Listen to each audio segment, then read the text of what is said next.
Welcome, everyone. I am Chris Gore. Yes, we are a little bit late today. My apologies. We're still working out some things behind the scenes.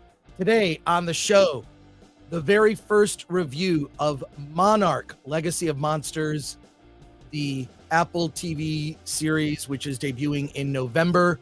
I've seen the first 5 episodes. We're going to talk about it. Plus, Amazon Prime has a movie that Alan and I have seen called Totally Killer. It is Back to the Future meets Halloween with a female protagonist. Did they pull it off? We will find out. Plus, other films and topics we're going to talk about today. A lot of stuff. The Man in the White Van, which is a movie from Legion M, is opening the Newport Beach Film Festival. A film starring John Cena and Allison Brie called Freelance.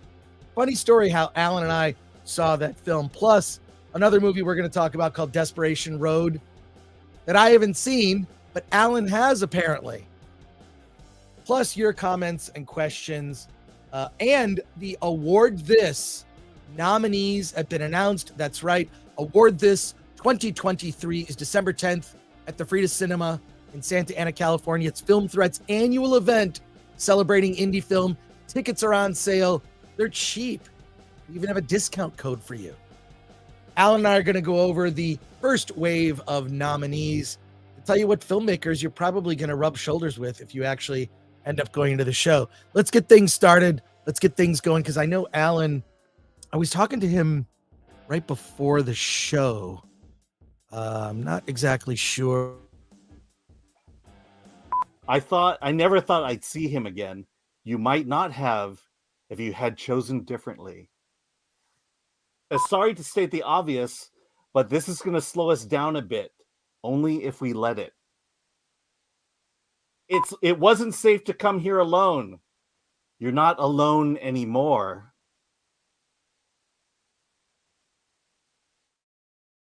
That's not, my God, that's not what I meant to. Here we go. Yeah.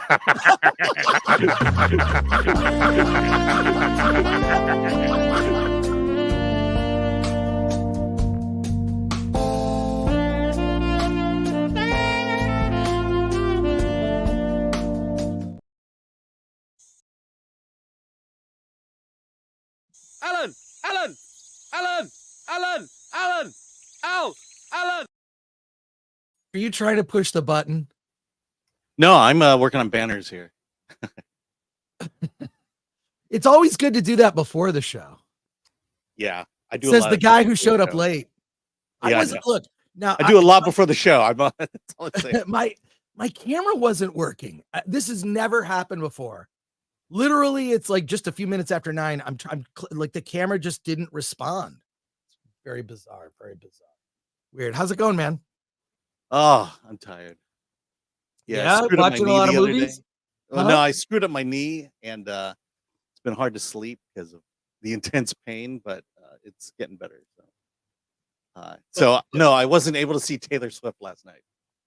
Oh wow! You know what's so funny? I wasn't able to see Taylor Swift last night. Oh no, and we advertised it. but I was at the movie theater, and well, first of all, it's excluded from A-List, the Taylor Swift right. Eras Tour or whatever it is. I am not a Taylor Swift fan. I could only name one song, and it's only because they did a Trent Reznor 9 Inch Nails mashup. Look this up on YouTube. It's brilliant. It's Taylor Swift's Shake It Off with 9 Inch Nails. Perfect Drug. And it's a mix of the two songs, and it's great. That is the only awareness that I have of Taylor Swift. But I was at the movies last night. I saw a horror film, a Spanish horror film called When Evil Lurks. And as I'm walking, down the hall, every theater, shake it off. I could hear the blaring music. And I was like, do I want to pop my head in? No, I don't. I just didn't. And it's like almost $30 a ticket. And did you notice, Alan, that it says $30 a ticket and there are no refunds, no exchanges, nothing. Wow. So it's like all those horrible rules when you buy a ticket to go to a concert, but you're going to see a movie. F that. And this is going to be it's the number one movie at the box office this weekend. There's nothing can compete. Other movies moved because of it. So, look, I think I that's don't think Freelance will take it over. no, but I think it's really good for movie theaters because movie theaters are not dependent on Hollywood product anymore. They're just not. They're just not. Hollywood films, one, there are fewer ones coming out, right? There are fewer films on the slate, especially fewer big films that draw people to movie theaters. And movie theaters have to evolve. Audiences are turned off from we've seen a lot of movies bomb this year. What do they call what's that term? The flopbuster. There have been so many flopbusters this year. Indiana Jones and The Flash probably being the two most notable. But in addition, movies like the new Mission Impossible underperformed. So movie theaters, in order to survive, what do they have to do? They've got to come up with alternative entertainment. As I was in the theater, I took a photo of it. All the UFC, upcoming UFC events, you can see it in AMC. You can just go and see it on the big screen. So a lot of these special events are excluded from A-List. A-List is really just your typical films, but I think Taylor Swift, good for movie theaters. Not sure exactly what the split is. It's good for theaters, but it's bad for the Hollywood box office. Do you have any thoughts? You and I both skipped. We were like texting each other and like, Taylor Swift. I'm like, one of us should see it, and neither of us saw it. I know. Well, once I realized I was going to pay almost $30 to see it, I'm like, I'm not going to do it. And you know, like I said, I could have gone down the street, watched it in IMAX, but I'm not going to pay those kind of prices. Well, you could have bought a ticket and scalped it. That's true. People were actually scalping tickets for opening night Friday, and then they ended up opening it on Thursday anyways. I thought it was so deceptive. Well, that was the weird thing, and I think that's why there wasn't. I don't think the box office last night was that great. Like, no, when I went to look at tickets, it was maybe 6 sold. But it was like I've been looking all week to see if there was going to be a Thursday opening, and the Thursday opening didn't show up until Thursday morning. Right. So, but the Friday screenings all almost sold out. You could only find like single seats here and there for the Friday screenings. Are like some of them 100% sold out at the AMC Burbank 16. So. They suddenly decided on Thursday we have to have something new open. So they added the screenings of Taylor Swift, but people had already booked their tickets and you could not rebook your ticket. You couldn't, cancel your reservation to get a ticket for Thursday. But I do know some people saw it on Thursday, so that's weird. All right, let's go to your comments and questions before we kick things off because we have a lot of things to talk about today. Hey, new members. Hayden75 became a new YouTube member. Guns N' Rosen also became a new member. Alan Horkin is here. Says, near the end of the last show, Chris said he'd review Totally Killer on Friday, but it isn't on the list. Hint, hint, nudge, nudge. By the way, the list, to be clear, the list, we have like a working document of everything that we're going to cover on the show, which changes constantly. I set up the streams a month in advance, and it is a guesstimate of what we might cover on the show. It always changes. We do update it after the show, but just count on the fact that we're talking about Totally Killer today. Alan and I both have seen it. But Alan, I set up the streams a month in advance, and I don't even know. Some of them just say TBD. We don't know what we're covering. So look, just show up. Just show up. You're here. Yeah, I think the majority of that list in the description we're not reviewing. Well, because it's a guesstimate. I don't know. Yeah, it's updated in our document. Maybe someone needs to do that. Another job for someone. another task. Another job for someone that isn't me. Yeah. Because I am the last 2 weeks have just been insane. Yeah. Alan Horkin says lucky day. See, we're covering it. Bill S. Preston Esquire says a glorious Friday the 13th to all, and to all a good spook. I will be at Son of Monster Palooza today in Burbank. So look for me there. I think it opens from 6 to 9 p.m. Tomorrow I'll be there in the late afternoon. I'll be there most of the day tomorrow. And then I think I'm going to head to Scream Fest. So it's going to be horror all weekend for me, which should be a lot of fun. Imperfect says, happy Friday the 13th, Film Threat. John, you have the shirt. Are you wearing the shirt? Yes, I am. Yeah. Film Threat the 13th. Yes. There you go. John Flara says, cool to have a Friday the 13th falling on the month of October.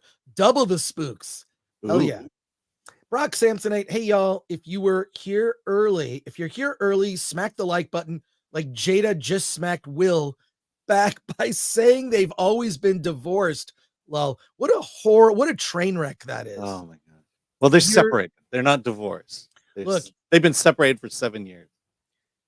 Just like we discussed on Wednesday, that the show Gen V and the Boys is about hypocrisy and about this forward-facing view of what people think you are versus what you really are, which applies to celebrities, politicians, athletes. That's what the Boys and Gen V is about. It's about hypocrisy, and it's about the lie behind what we see. And I don't know why you would stay in an arrangement like that. That just seems awful. I feel bad for Will. You can see kind of how broken he is. And I would say run like your life depended on it in the other direction.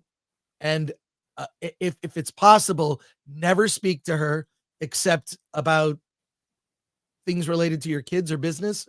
Run the other way. Run. This is a message to Will Smith, which he will never hear. Hey, it's me and HD. Who is this imposter with a faux hawk? Yeah, it's a little. You know what? My hair just. I got a haircut earlier. Look, it is what it is. I don't. What can I say? And BMO better sub supporter. It is Friday, and here on Rumble we keep it crunchy. There you go. And just when you thought that died. No, Crunchy Beaver. Why have we done a shirt yet? Thank God it's Film Threat. 3 minutes behind, was making myself breakfast. Chris, what did you think of When Evil Lurks? My favorite horror movie of the year so far. Interesting. We're going to talk about it later in the show. It is in my top horror films of the year, and I can't wait to talk about it. But we have a huge list, and Alan and I are going to go through it. Yeah. So I'll get to it, but it is in my list of top horror films of the year, and I can't wait to talk about it. So, and yeah. I did see a horror film this week. So no, you didn't. What? Yeah, I did. The Man in the White Van. Oh, okay. Well, all right. Well, we'll get to it. Lord Thoughts says, like, share, subscribe, hit the bell for notifications, sign up as a member, then join us on Discord. Thank you, Lord Thoth, one of our dutiful mods, and we appreciate it. All right, let's get to it. The Award This nominees have been announced for 2023. They are all here. And let's take a look.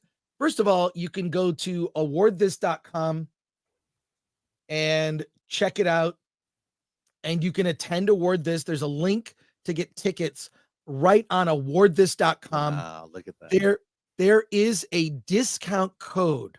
Now let's make sure that we've got the discount code here. The discount code. I just saw the poop in the video there. Oh, right. So there is a discount code to get 20% off tickets. The discount code is Film Threat 20. When you go to the link is in the description of this episode. So go to awardthis.com or go to the link in the description, Film Threat 20 to save 20%. Tickets as low as $20. So tickets with 20% off, it's like $16. It's basically the cost of going to a movie. Alan and I will be there. A special comedian host that will be announced soon is going to be there. I am proud to announce John Bailey, epic voice guy, will be our announcer for the 5th year in a row. 5th year. This is our 5th year. I didn't realize. I counted wrong. It's 5 years. Yeah. He wasn't there the first year, was he? No. Okay, right. 2019. So it's 4 years for him, but 5 years for the event. The first event was done in 2019, and it was done on a couch. It's so low budget. Then it's like, then we did it in a movie theater. Then we did it at a drive-in. Right. And then we did it at the Frida, and now we're at the Frida Cinema again. It's a great space.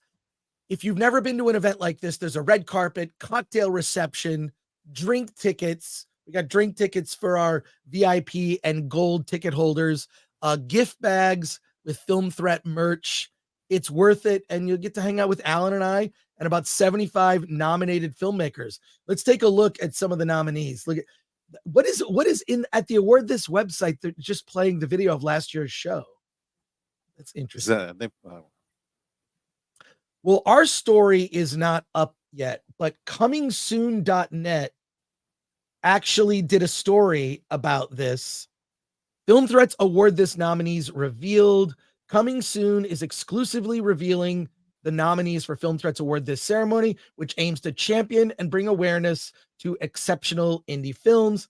The ceremony is set to take place on Sunday, December 10th at the Frida Cinema in Santa Ana, California. A limited number of tickets will be available soon for the public to purchase on the show's official website. They're actually available now. Let's go down. Let's just skip to the nominees. And some of these films are films we have covered on the show. We'll just go through the different categories and maybe point out a movie or two. We're not going to do this for very long. We have a lot of movies to review. Yeah, you want to zoom in on you can. Oh, I got to zoom in. Okay, so this is from comingsoon.net. Let's zoom in. What a great name for a website. Yeah, no. I've looked at comingsoon.net for a long time. Back to the Drive-In, April Wright. Only in Theaters, Greg Lemley. That's that movie. Award this music documentary. We've got This Is Gore.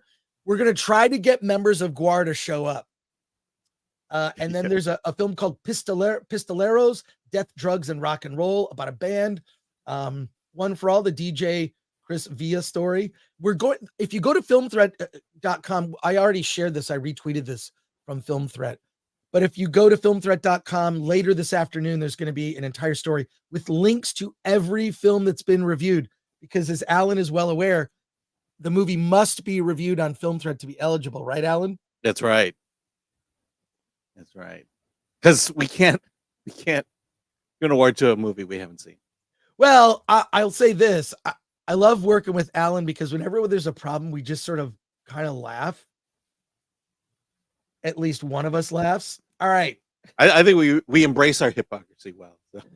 What are you talking about? Okay, so I don't know what I'm talking about. The award this pop culture documentary. Now, I don't see Attack of the Doc in here, but Attack of the Doc might get a special award. Yeah. I don't think it's eligible until next year, actually. It actually isn't. Okay, so Dave Stevens, Drawn to Perfection. That is the documentary about illustrator Dave Stevens, who did The Rocketeer. Bad Attitude, The Art of Spain Rodriguez. Batman and Me, a lot of pop culture stuff here. The Pez Outlaw, which I thought was great. Oh my God, I love The Pez Outlaw. Chop and Steel is nominated. Life on the Farm. Science Friction, another very good documentary. Oh, My Old School. There you go. My Old School is also nominated. Award this indie sci-fi. Look at this. These are really good. Terrifier 2, Damien Leone will more than likely be there for indie horror film. Indie comedy. Oh, and Bloody Bridget. Hey. Bloody Bridget. Oh my God. Okay. Award this indie comedy. I Love My Dad. All right. And Turbo Cola. Oh, I really love that film. Yeah. Let's see. We've got LGBTQ, Swallowed. We covered that on the show. Indie animation, Mad God, Phil Tippett. Will Phil Tippett be attending? We'll find out. A lot of great films on this list. A lot that we've got. Mad Heidi and Ninja Badass and The Noodles of Nudeland. Okay, by the way, The Noodles of Nudeland is a comedy that is directed by a guy named Tim Chismer, who is a nudist. I'm fairly certain if he goes to the award show, he might just be fully naked. I'm going to ask him. You show up naked? Is that what you're going to ask him? Well, use restraint. Yeah. I think there are laws in Orange County about it. Well, we'll see. Oh, look at this. 18 and a half. Dan Mervish. And then this is one of my favorite categories. Award this indie movie made for less than the contents of an Oscar gift bag under $100,000. 18 and a half. Bernice 2, Creatures of Necessity, The Daphne Project, The Noodles of Nudeland. I think that might be for that movie was probably made for under $1,000. Yeah. Just the fact that there was no costume budget for it. No wardrobe. There's the wardrobe person on Noodles of Nudeland. Planet of the Astronauts. Yeah, these are look, the story will be up on Film Threat later today. I'll share the link in the description. You'll be able to actually click on links for all of those films to read the reviews. Alan, you wrote a lot of the reviews. Do you have anything you want to add? Any comments? No, I mean, it's, the thing I like about our award show is it's to me, I feel like we are the true independent film award show. You look at the Spirit Independent, those are essentially multi-million-dollar indie films, which I don't know how you can call an indie film. Make an indie film for $30 million. And so, I love this list. I love the fact that it covers every genre. And look, Hollywood's not the dream anymore. Go out and make your film. Nope. And tell your story. Right. A few comments on this, and then we've got news stories and reviews. Packed show today. Alan will win Best Asian every year. You know what's so funny? I actually got an extra award printed for Alan. And I was going to give it to him as a joke. And I gave it to him. I physically handed him the award. And he lost it. No, I forgot it because you gave it to me at a movie theater. Yeah, I handed it to him. I was supposed to keep it in my lap the whole time. So I put it on the ground and then forgot. It's like, look, everyone's left things at the movie theater. No, they haven't. I'm very good. Okay. And so you probably find it at Savers or Goodwill. X Douchey McDouche X comedian. Could it be Chrissy Mayer? We're going to be announcing that before the end of the month, I believe, who the comedian is. And it's someone that everyone will like. Alan is an award-winning critic, says John Manilang. And from Rumble, Lord Shax. Hey, Chris, Turo here. Hey, Turo, did you end up doing anything with those Papercraft award printouts I sent you? Yes, that is on our roadmap for next year. We are definitely 100% going to redesign our award for 2024. We were unable to do it this year, but we're doing that. We are 100% doing that. In fact, I got to reach out to you. And thank you for that. Aid Ellis 24 says, do your video reviews on Film Threat count or only the written reviews? I'm sure there are a few flicks that only got mentioned on video. That's actually not true. Everything that we review on video has also been reviewed on the Film Threat website. That doesn't mean the timing is always there. Sometimes we review it first or after, but it has to have a written review on Film Threat. But generally, if we're talking about it on the show, because I'll just say this, there are a lot of indie movies we don't talk about on the show because they might not be very good. So you're getting sort of the best ones or most notable ones that we want to discuss, but it has to have a written review on the Film Threat website. But if we're reviewing it here, it'll eventually get reviewed on the Film Threat website if it hasn't already. And another super chat here from Pilgrim Media. I met Sleazy P. Martini, Guar's manager. Well, I hope they show up. And I know there's going to be a musical performance. There's at least one musical performance. There might be two. Magnum Norse for 10 says, I love you guys. How amazing was One Piece? Holy crap. Actual male role models. I loved it. And by the way, the best video about One Piece is by Gary Beekler from Nerdrotic. I watched his 30-minute breakdown of the show where he takes a deep dive into why it's so good and what makes it notable. And it stands in contrast to so many other weak television shows that have come out recently. I'm going to talk about that later, but go watch Nerdrotic's One Piece review. It's fantastic. All right. Get your tickets, and we will be doing reminders every week for this because we want to fill. We have 400 seats. We want everything filled. We want it all filled. Alan, now it's time to pivot. We got to talk about something here. We're going to talk about something that I think is very interesting, and that is an upcoming episode of South Park. Okay. They entitle it an event, so I don't believe it'll be just a single episode. Yeah, it's not an episode. It is an event. A South Park. I don't know if it's exactly a movie, but it's this event, and it's on Paramount Plus, where the South Park, they call it the Panderverse. And South Park is going to gender and race swap the entire cast, which is going to be, it's going to be awesome.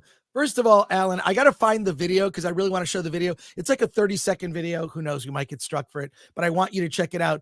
What are your thoughts on this? Because this has been a recurring theme and a topic that you and I have talked about quite a bit, right? Like, this is something that happens. And in some ways, you know, sometimes it's organic, like, okay, that's fine.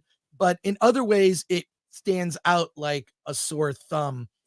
What are your initial thoughts? My initial thoughts are I love Matt and Trey. I don't always enjoy watching their stuff, South Park, but I do love the fact that they'll go after anyone and everyone. It's a brand They new don't exclusive care. They Yeah, they don't don't care. care at all. Yeah, And- I mean, Team America Oh my God. I watched to me Team is a America. classic. I watched Team America last month in September at one of our little gatherings with Mike Yeah. MC Wong. And we watched That was the edited version, right? No. We watched Team America and it was like, oh my God, do you remember when movies like this were fun? Yeah. They were fun and they just they satirized everything. Well, let's Yeah, take a look at this. Let's take a look at this. It's a short teaser for the episode, and I'm just so glad someone is finally calling this out. Okay. I've got the audio shared. Let's take a look. It's short. It's a brand new exclusive event with all your favorite South Park characters. There's Cartman, I had explosive diarrhea all night. Stan, Dude, school is going to be so awesome today. Butters, Oh, hamburgers. and oh my God, they killed Kenny. I like big boobs. How does this even make any sense? It makes perfect sense. I think the problem is you. South Park new exclusive event streaming October 27th exclusively on Paramount Plus. We are okay. We are 100% gonna review that Oh, on absolutely. October 27th. So I am all in. I can't wait. I think it's just, I think here's the issue I have with it. It's so expected now, it's lazy. And then once you do this, you're kind of stuck with like, well, this character can't do this now. Or this character, it has to go like this. There are now they've replaced, because the thing is this, I think there were genuinely good reasons of like, hey, let's have a more diverse cast. Fine. Okay, good intentions, but you can't then introduce some old tropes with some new bad tropes. These are just bad new tropes that are just as bad as some of the older ones. Like I'm first of all, I'm glad that South Park is doing this. It means maybe people can finally have an actual real conversation about this. What are your thoughts, Alan, having seen the teaser now? Yeah, I mean, what I appreciate about this is, I mean, you mentioned it. I like TV and movies where people just say what they want to say, Right. Where you're not censoring anything, where you're Yeah. you're willing to. I mean, this episode will fail if it doesn't offend people, and I like, even if it offends me, I like watching it. Just this is my wheelhouse when it comes to comedy. Just offend me like crazy, and for me, it all goes back to Blazing Saddles.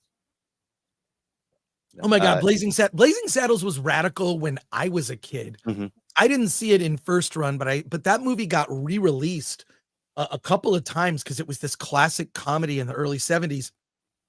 I eventually ended up seeing it as a kid in second run, and because we had this movie theater that I lived within walking distance of a movie theater, even as a kid. Maybe this is why I have to live very close to a movie theater. When I was a kid, there's this movie theater. I grew up in Royal Oak, Michigan, and I was right on the border. I could literally cross the street, and I was in Berkeley, Michigan. So I was right on the edge, and there was this theater called the Berkeley Theater and it was on, I believe it was on 12 Mile or 11 Mile Road. And I could walk to the movies as a kid. I saw movies like Jaws, National Lampoon's Animal House, Star Wars many times, The Empire Strikes Back.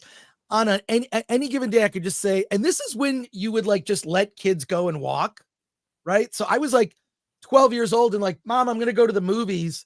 I don't need a ride. I'm going to the Berkeley. And I would just walk to the theater. There was also a drugstore, a Rexall Drugs that was right there. And that's where I used to buy my comic books.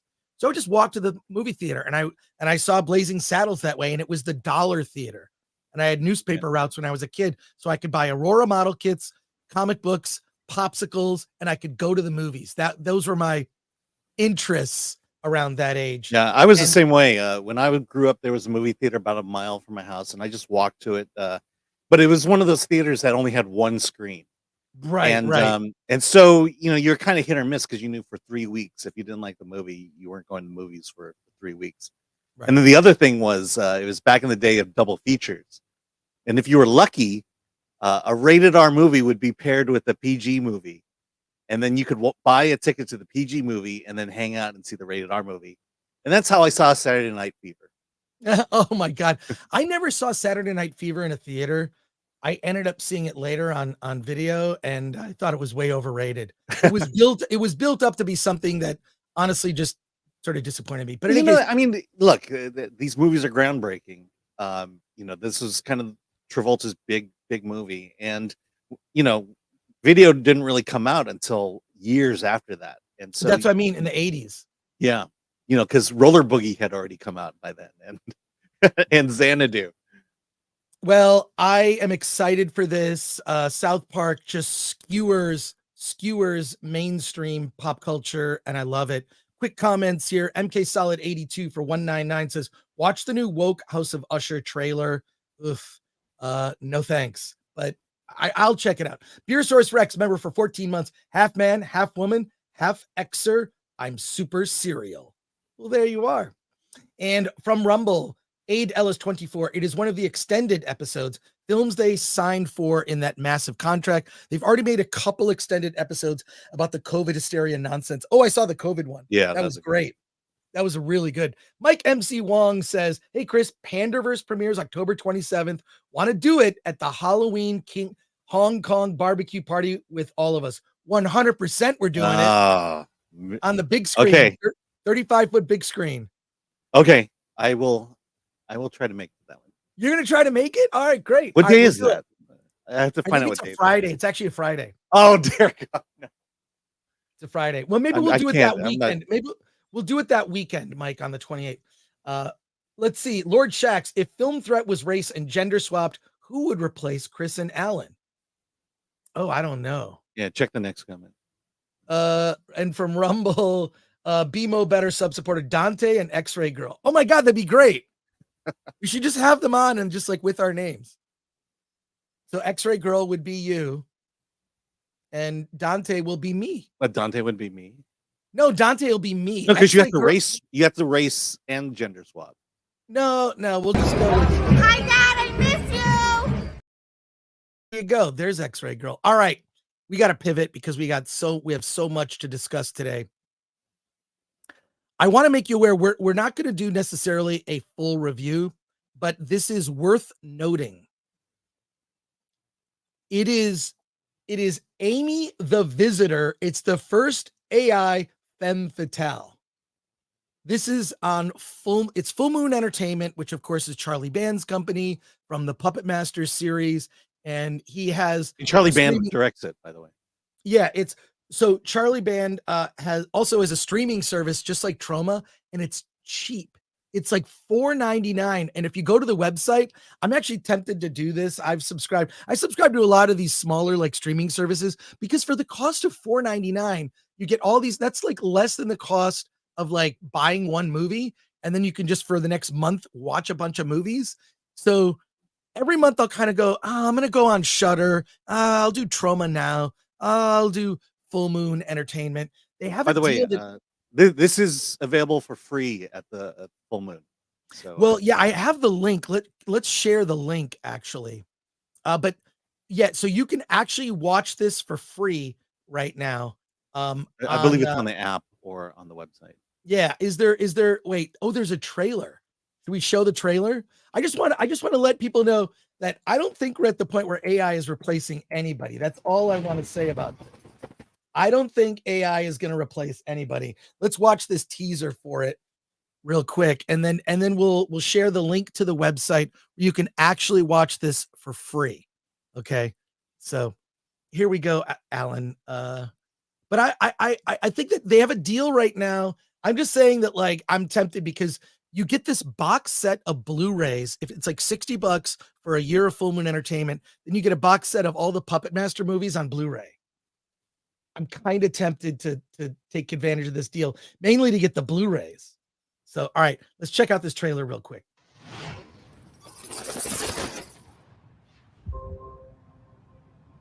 Why do hackers always live in shithole apartments? Nondescript real estate helps disguise their nefarious activities. This is something your peanut brain has been struggling with for weeks. Black Strand Alpha? Yep. That's the key to the source code. Be careful, Keys. Whoever's protecting that is protecting your heart. Yeah, well, I'm counting on it. You're not supposed to be on this floor. I've got a bad feeling about this whole caper. Baby, show me what you got. Whoa. Good evening, Mr. Keys. My name is AIMEE. You are my owner, Keys, and I'm very pleased to meet you. You're a sophisticated piece of fucking software. You can read my emotions? Easily. Get out of Black Strand Alpha right now. You're gonna get us fried again. I gotta find out what it is and what's so amazing about it. You worked for me. This was never about business, Keys. This was about protecting you. Protecting me from what? You have no idea how... Vacuum. It looks like that's one of those vacuums. Yeah, the Roomba. Yeah. Oh man. I mean, the dialogue's super cliche, and like we've seen a bunch of AI art recently. There Well, was this movie is typical Full Moon, in terms of a fairly basic story. It's the AI the killer AI, so to speak. Well, we'll see. Yeah, and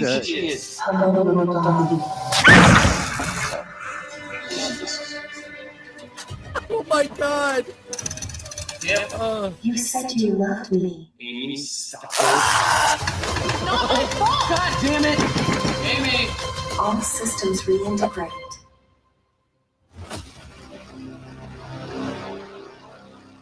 I'll just say this. Here's what I think is cool about this. If you ever think to yourself, like, I want to make a movie, the point is that you can make a movie. Mhm. Like, anyone can make a movie. Here's the website. It's on fullmoonfeatures.com. We'll share the link in the description. You can watch that movie for free. You can watch it for free. You can click it right there, right now. There it is. I'll share the link. I think the point here is that the character of AIMEE is completely AI, so no actors. There's no, it's not an actor that plays this character. Yeah, no It's like, voiceover. Right. So it's all created by AI. I mean, look, first of all, I love it. Like anything, low budget movies are usually kind of the innovators of this stuff, using it first. It's clearly not there yet, but will I be entertained? Yes. Will someone get naked in it? Probably. So I can confirm. Yeah, someone gets a couple people get naked in this one. And by the way, the movie it's 68 minutes, which is awesome. Yeah, 68 again, minutes. pretty typical of Alan. Full Moon. Their features come in around an hour. It's pretty much the same structures as Evil Bong and Puppet Master. Just they take an idea and they take it to its logical, deadly extreme, and that's what this movie is. Basically, Full Moon Entertainment has all the movies that you want to watch at a drive-in. So if you're friends with someone like Mike MC Wong, who has a 35-foot inflatable screen overlooking a pool, you should just watch Full Moon movies. Evil Bong is awesome, and there was another one called, you can just watch weed movies. There's one called Ouija's, which actually won an award I think it was our second in 2020. It was the one at the movie theater. The one at the studio movie bar and grill. Ouija's won an award, and they brought the puppets from the movie on stage. You can watch all the past award this events, but so Full Moon. See, we don't discriminate. It's a very, you want diversity? There's actual diversity with all the different types of movies. But it's 68 minutes. It's awesome. So there you go. All right. Time to pivot, Alan. We're going to pivot. And we're going to talk about another film that you may or may not have been aware of. Totally Killer. Totally Killer is currently on Amazon Prime. It is the story of a young woman named Jamie. She's it's set present day. Okay, so it's set in the present day in 2023. Her mother is the survivor of 35 years ago. There was an event where 3 high school girls in 1987 were murdered by a masked killer. And because of the 35-year anniversary, this masked killer may return. In the opening parts of the movie, this masked killer does return and murders Jamie's mother.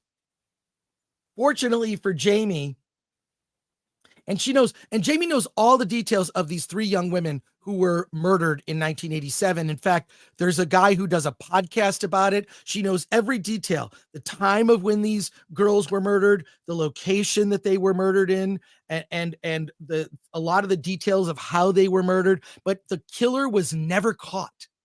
So what happens? Jamie's friend, her name is Lauren. Jamie's friend Lauren invents a time machine that is like an old school photo booth. It's super cheesy. Okay, look, they made a time machine movie where they put a time machine in a DeLorean. They put a time machine in a photo booth, and Jamie goes in the time machine, and she lands just a few days before these murders are about to take place. Can she derail the murders? Can she warn her mother in the future? And she meets a younger version of her mother who's completely different than her mom. Her mom is this like buttoned up, very straight-laced. Is Julie Bowen, basically. Yeah, Julie Bowen plays her mom, Pam. And in the past, the 1987 version of her mom, now they're kind of at the same ages. They're like 17 years old where they can be friends. And her mom's a total bitch and hangs out with the popular girls. And Jamie didn't know any of this. So now it's a race to, prevent the murders from happening and or find out exactly who this killer is to stop the murders from happening in the future and save her mother. This is, and we've talked about this before, that they could never do Back to the Future. They could never remake Marty McFly with Mandy McFly. Well, you couldn't do that story exactly, but Totally Killer nails it. It is, I really like, it's more of a comedy than it is a horror film. Although it's like Back to the Future meets Halloween. I was totally down for it. And in terms of just like the layers of humor, a lot of it is dumb. Okay. A lot of it is dumb, but the 80s stuff, because look, I went to high school in the 80s. So a lot of this is familiar with me. The music, the horrible outfits with like the big shoulder pads, just the cheesy nature of it. And you meet a lot of other characters, like characters from the high school that Jamie goes to. You see the younger versions of them and kind of how they evolved into becoming cops or whatever. I personally really love this film. Thought it was a lot of fun. It was I'm surprised this movie wasn't in a theater, because we've seen so many films that have made it to theaters that I think you and I have remarked, like, that should have been a streaming movie, right? Or this movie, why was this movie on streaming, not in theaters? This is how I feel about this. It's from Blumhouse. I'm just surprised this film was not in a theater. I thoroughly enjoyed it. More comedy than horror, a good time. And it kind of shows you the interaction between young Jamie and her young mom, Pam, is really fun. Young Pam is played by Olivia Holt. I thoroughly enjoyed the film. Recommend it. Is it the greatest movie ever? No, it's like 6.5 or a 7, but I had a really good time. And it's all about unraveling the mystery of who this killer is. And the mask is super creepy. The mask that they use in this is super creepy. Alan, what did you think of Totally Killer? Yeah. Okay. So, I mean, I liked it. It was fun. I will say, annoyed at certain parts of this movie. Oh, I was totally annoyed. I was totally annoyed at a bunch of stuff. Look, I think I know what you're talking about. look, I grew up in the 80s, went to high school in the 80s, and this movie makes the 80s look like, we were all a bunch of racists and misogynists, which, yeah, okay. Considering that we grew up on teen sex comedies, yeah. But but honestly, it was just this feeling that they hate the 80s, and they think that the worst people came out of the 80s. And I'm like, I don't remember hating my high school years. I remember hating growing up in the 80s. It was weird.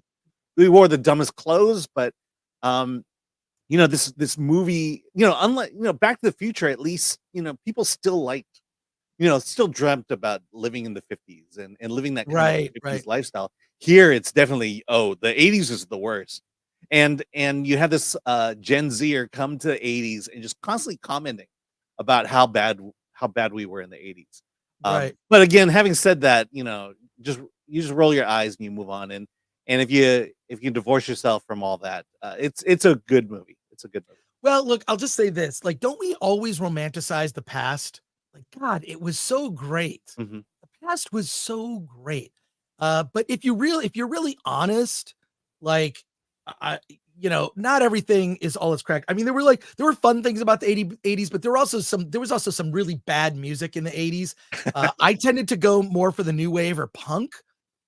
And those you could only see that on MTV during certain shows, like on Sunday evening, or certain radio shows, like in Detroit, where I grew up, in Royal Oak, like had like where they played like the cool 80s music. Mm-hmm. But look, I had a good time with this movie, and I can't argue with you or debate and say it's the greatest movie ever. I'm saying it was a lot of fun, and I didn't expect to enjoy it as much as I did. I think part of it was also like the how I saw it, which I saw it at Mike's big projection video with a bunch of we were just laughing our asses off during it.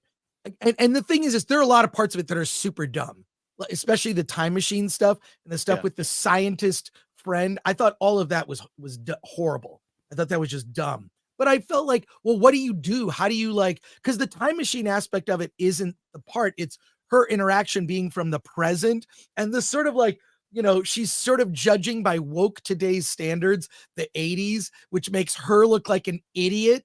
So it's mocking woke. It mocks. I don't think it makes her look like an idiot. I think it makes her look like an idiot.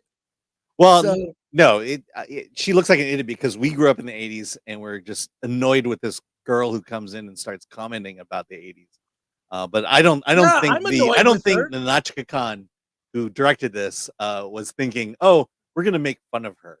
I think it was the other way around. Well, in any case, I had a good time. I thought it was fun, and I recommend the movie. It's not like a run out and see it right now, but like if you've got Prime Video and you don't want to watch Gen V, or you don't want to watch Trump versus the Illuminati, which received a terrible review on Wednesday's show, I'm sure that'll get clipped. Check out Totally Killer. It's also one of those things like, oh, this is how you could do a female Back to the Future. So recommend it for fun and check it out. Yeah. I mean, other than the annoying 80s stuff, I had fun. And, I liked the 80s stuff. Okay. I was just, it's just, I have fond memories of the 80s. I have fond memories of the 80s too. Roller Boogie, Xanadu. Come on. Okay, look, there's cheesy stuff. Part of the 80s was cheesy, and that was part of the charm. It was like, even though there was like crazy things happening politically in the 80s, which was just nuts back then, there was also like just a lot of fun pop culture. And I was a punk rock new wave guy. Let's take a look at your comments and see. I think some people have actually seen it. Spidey Sensei 72 says Totally Killer was a good, boring Sunday watch, and the killer looks like Johnny Bravo. I never thought of that. Johnny Bravo. That's right. Johnny Bravo, the cartoon. Actually, there's a comment here that well, let me go through these. Here we go. From Juxtapose. The mask reminds me of Max Headroom. And I started totally last night. Have to finish it tonight. Says I thought it was Max Headroom more than it was Johnny Bravo. Yeah. Oh, but they're both accurate comments. Chris Wakefield just sends in 499. Let's see. Alan Horkin says, if you want a female time loop horror comedy movie, then Happy Death Day is a better film, or even The Map of Tiny Perfect Things. I loved Happy Death Day. One of my favorites from a while back. Happy Death Day and Happy Death Day 2. I actually enjoyed it. It's different. It's very different. I think it attempts to over-explain a little bit the premise, but I even liked Happy Death Day 2.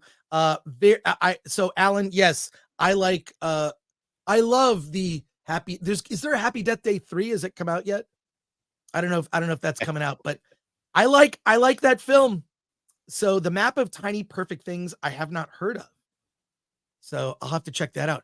Our Anarch Kitty 83 says Totally Killer was super fun. Definitely recommend it. See, Alan? Yes, but she was born in the 80s, if I'm to read her username right. Anarch Kitty 83. I'm sure that's when she may have been born. Who knows? Maybe That's 90s. what I'm saying. I don't know. Born in the 80s. Yeah. Yes. Well, I have met Anarch Kitty 83 at Dragon Con, which was super fun. Her and her husband. She cosplay on point. Anarch Kitty 83. And thank you. I'm glad you would recommend it. It's fun. I don't know if I would describe it as smart, but it's definitely fun. Mm-hmm. Imperfect says, I feel like Chris is convincing me not to watch this movie. Says Imperfect. Well, I'll say this, look, based on my description, because I'll get comments and people just saying, Chris, look, I'm telling you how I feel about it. You are going to feel differently. You're going to be predisposed to like certain genres more than I do. You're going to dislike certain things more than I dislike certain things, and vice versa. So there you are. So there you go. Alan wasn't traumatized by John Hughes movies, says Patrick. I love John Hughes movies. I hate to say it. I don't like John Hughes movies. I loved it. I don't like them. In fact, the main characters, they were called the Mollies because they liked Molly Ringwald. Yeah, well, yeah, in the film. But I'll just say this. I didn't with the exception of maybe Ferris Bueller, I was not a big fan of John Hughes movies, mainly because all the characters were rich kids and I could not relate. The 1980s was a utopia for the middle class. Yes, that was when we had a middle class. Do you remember? I was part of the middle class. Well, you and I, Alan, are on the downward spiral. Yeah. Thank you, MK Solid 82. Geek Truth 64 says, I thought Totally Killer was very aware of what it was. Scream meets Back to the Future. It was pretty well made for a streaming movie. Well, thank you, Geek Truth 64. I'd say it's a clever movie. It's clever. Yeah. Spidey Sensei 72, we were just more real back in the 80s, and the daughter couldn't handle it. That's the aspect I like. Like, people in the 80s were just more direct, and people today are more polite. But I think in some ways, being like, I don't trust people that are like super polite and super nice to me, because I always think they're coming in with an agenda. And I think that it's a mask, just as much as the masked character. Like, there is a mask of, I'm so nice to you. When people sort of concern, I've had people like DM me with concerns. I'm worried about you because you tweeted this thing. You're not worried about me. You're trying to shame me. F off. Yeah. Well, I mean, that's the thing. We just weren't hung up on things. Yes, we weren't. The only thing we were hung up on was the Cold War. Alan Horkin says Totally Killer was fine. Streaming was the right place for it. And from Rumble, final comment here. Lord Shax, ever notice how poor Alan always has to watch people getting slashed movies? Not very often are the movies he watches wholesome, filled with heart and goodwill. Talk about being TES. Yeah, I think it's tested. Tested.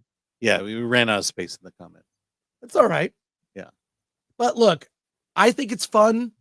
Happy Death Day is also a great pairing. If you were going to pair this movie, Happy Death Day 2, Totally Killer, fun films. We got to pivot because we have a special guest that's going to be joining us today. A filmmaker who made a short film that is a horror movie. But Alan, you have seen a film. I have to pivot here. And we may need to push one of these. Desperation Road, is that right? Yeah, I saw that last night. All right. I want to hear your review of Desperation Road. Yeah, well, How we interviewed the director last week. Yes.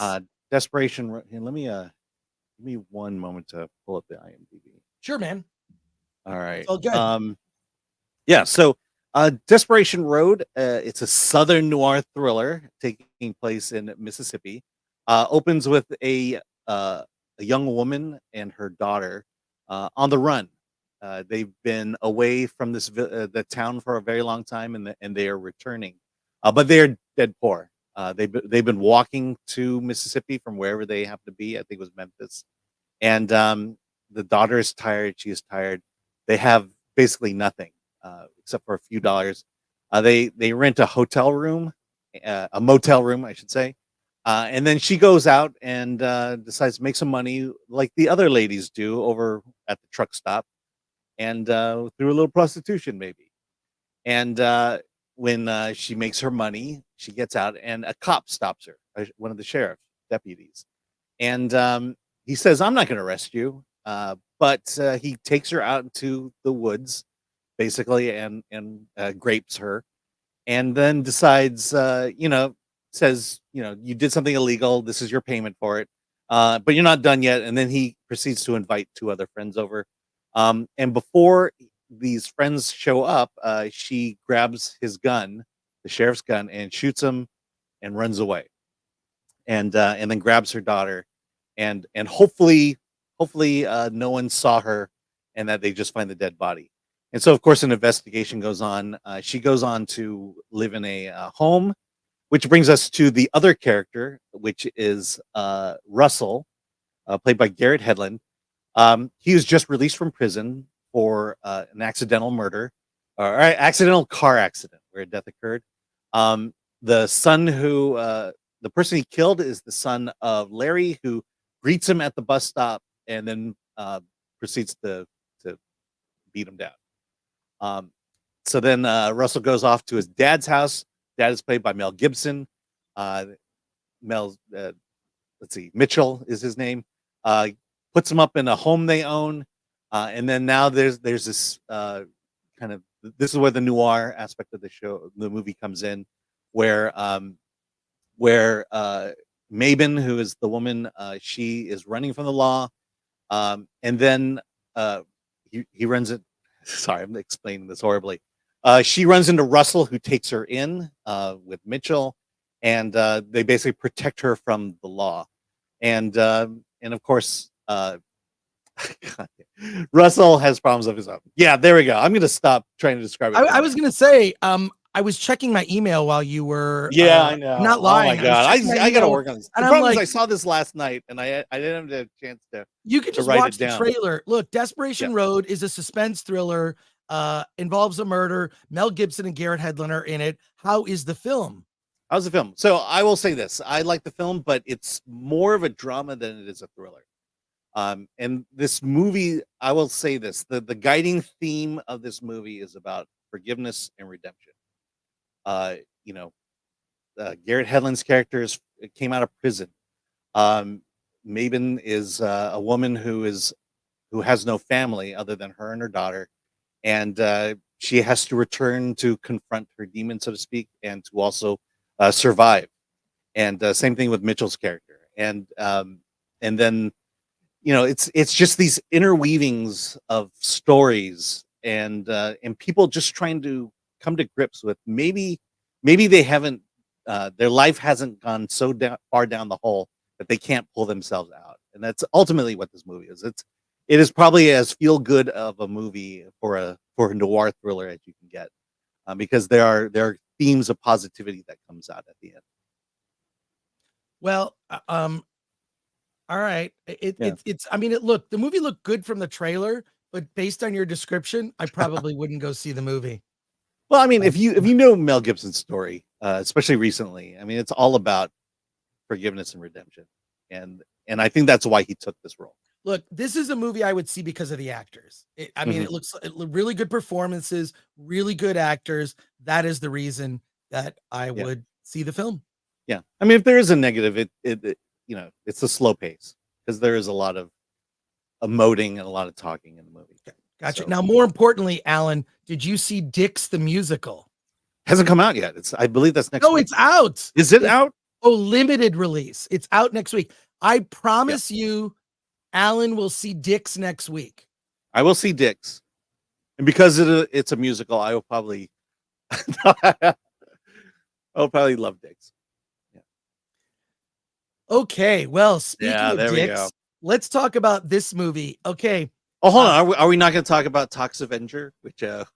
No, we are going to talk about it. So I mistakenly thought, I had a friend that's like, it's definitely Toxic Avenger. So Alan and I went on Monday, this past Monday, to go to the Regal movie theater chain does a thing where it's the Monday mystery movie. So like once a month, they'll screen a film that is coming to theaters in the coming weeks or months. Even you'll get to see movies in advance, far in advance. But they just don't tell you what the movie is. And I've gone a couple times to these things. What's interesting is when people realize what the movie is, they're like, yeah, I'm just going to leave. You see people actually get up and leave. This friend of mine told me, he goes, it's definitely going to be Toxic Avenger. He goes, I'm guessing like when the movie is coming out, what movie they need to promote, like the running time. It's just like the window of time. It's like, it's going to be Toxic Avenger, the new Peter Dinklage version of Toxic Avenger. Turns out, and I'm like telling Alan, go see the Regal Monday mystery movie. You're going to love it. It's going to be Toxic Avenger. Yeah. We both go to the movie, and just as it started, we're like, oh my God, it's a action comedy starring John Cena and Allison Brie called Freelance. Yeah, let me just say this. It will never be Toxic Avenger because these are mystery films. It's not going to be a rated R movie because you don't know who's going to be in. The other thing is I showed up late and I was excited because I wanted to see Toxic Avenger, and I walked through into the theater and there's John Cena. And I have never in my life been so disappointed to see John Cena's face on the big screen than this movie. The simple premise of this movie is that John Cena plays this guy who was a former mercenary, and his friend, played by Christian Slater, started this mercenary group. They're basically private security for good people and bad people. So John Cena's character has to accompany Allison Brie to this fictional country in South America where there's a new dictator installed that may be overthrown. And Allison Brie is this journalist who's going to get the first interview with this dictator about the unrest in his fictional South American country. That's the premise. So of course it's like it's not a romantic comedy, but it does have all this comedy involving John Cena and Allison Brie as do they like each other? Do they not? John Cena has a family. He has a young daughter and a wife, but the wife and he are on the outs. They might be getting a divorce. So romance is actually an option that's on the table for him. And it's one of those, look at this awkward pairing. John Cena can use knives and guns and machine guns and rocket launchers. And Allison Brie is this like hoity-toity girl in the jungle as their entourage is taken over by a bunch of mercenaries who are trying to kill this dictator. It's incredibly stupid. It's like the family stuff in the beginning of the movie is played like a Hallmark film, but it's also kind of R-rated. It felt R-rated for me because the violence is horrible. I mean, like people get straight up mowed down and murdered and crashed in helicopters with bodies. And so it's like, you've got this sort of wholesome Hallmark Channel, like family film that John Cena's in, mixed with like this hyper violent set in another country, mercenaries, and a big shootout at the palace at the end. I thought this movie was awful. The people sitting in front of me were a bunch of kids that came into the movie. They talked during the whole movie. And normally, if anyone talks during a movie, I'll say, hey, could you please keep it down? I get like, the only time I'll get like, I get like super aggro if someone is talking during a film. I didn't care. And I found their banter hilarious because they were debating about whether they should leave. With the girl that was with them was totally young girl. She was completely bored. And they were just like, they talked during the film, like, let's go. And she couldn't convince her friends to leave. And everyone walked out going like, ugh, that was terrible. So the audience didn't like it. I despised it. It's coming out, I think, at the end of this month. Cannot recommend it. I mean, it's a 1 out of 10. Alan, what did you think? Yeah, no, I agree with you. I mean, generally, I like John Cena He was at Fast Money or Fast whatever that last pay-per-view was. You know, yeah, this one, it just my biggest problem with this one is it doesn't take itself seriously at all in this entire show. Right. The bad guy here is just kind of this overly, this kind of a goof, so to speak. And you know, I just was just not getting into it. I think a lot of it had to do with my disappointment in not seeing the movie I really wanted to see at this point. I should also mention, I guess they do show rated R movies because this one was a rated R movie. It's just an action movie that's strung together by a very loose plot, vain attempts at comedy, and I cannot recommend this movie at all. Yeah, I cannot either at all. Like, it's just this is a movie that like Totally Killer could have been released in theaters. I would have had a good time knowing what it is. This movie is definitely a movie that should have gone to streaming, or even better yet, never been made. It was terrible. And I was like, oh, I was with my friend Tyler. We saw the film together, and we kept looking at each other. He even said to me halfway through the film, "You want to go?" And I'm like, there's only 30 minutes left in the film. We might as well see what happens. Yeah. It's terrible, but at least confirmation. They will show R-rated movies for the Regal Mystery Movie.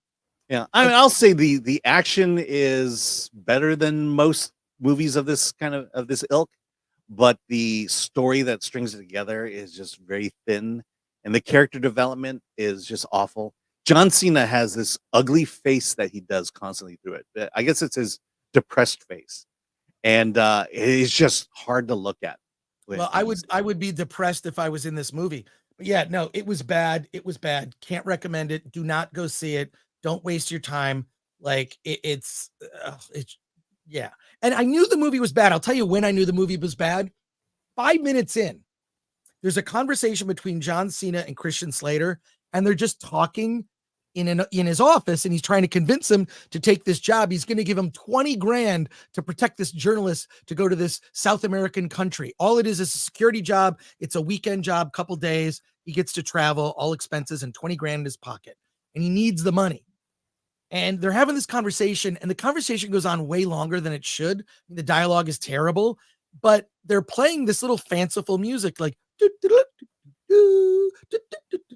and they're having this conversation. So it's two guys talking in a room, and the editor or the director thought, this scene is so boring, just put some whimsical music over these two guys talking about going to this foreign country. The scene goes on for too long, and this is in the first 5-10 minutes of the movie, is this scene between Christian Slater and John Cena. And I was like, oh, this is the mark of a terrible movie. Yeah. This movie is a Hallmark film with bazookas blowing up people into chunks. I was gonna say that music comes out of a Hallmark movie.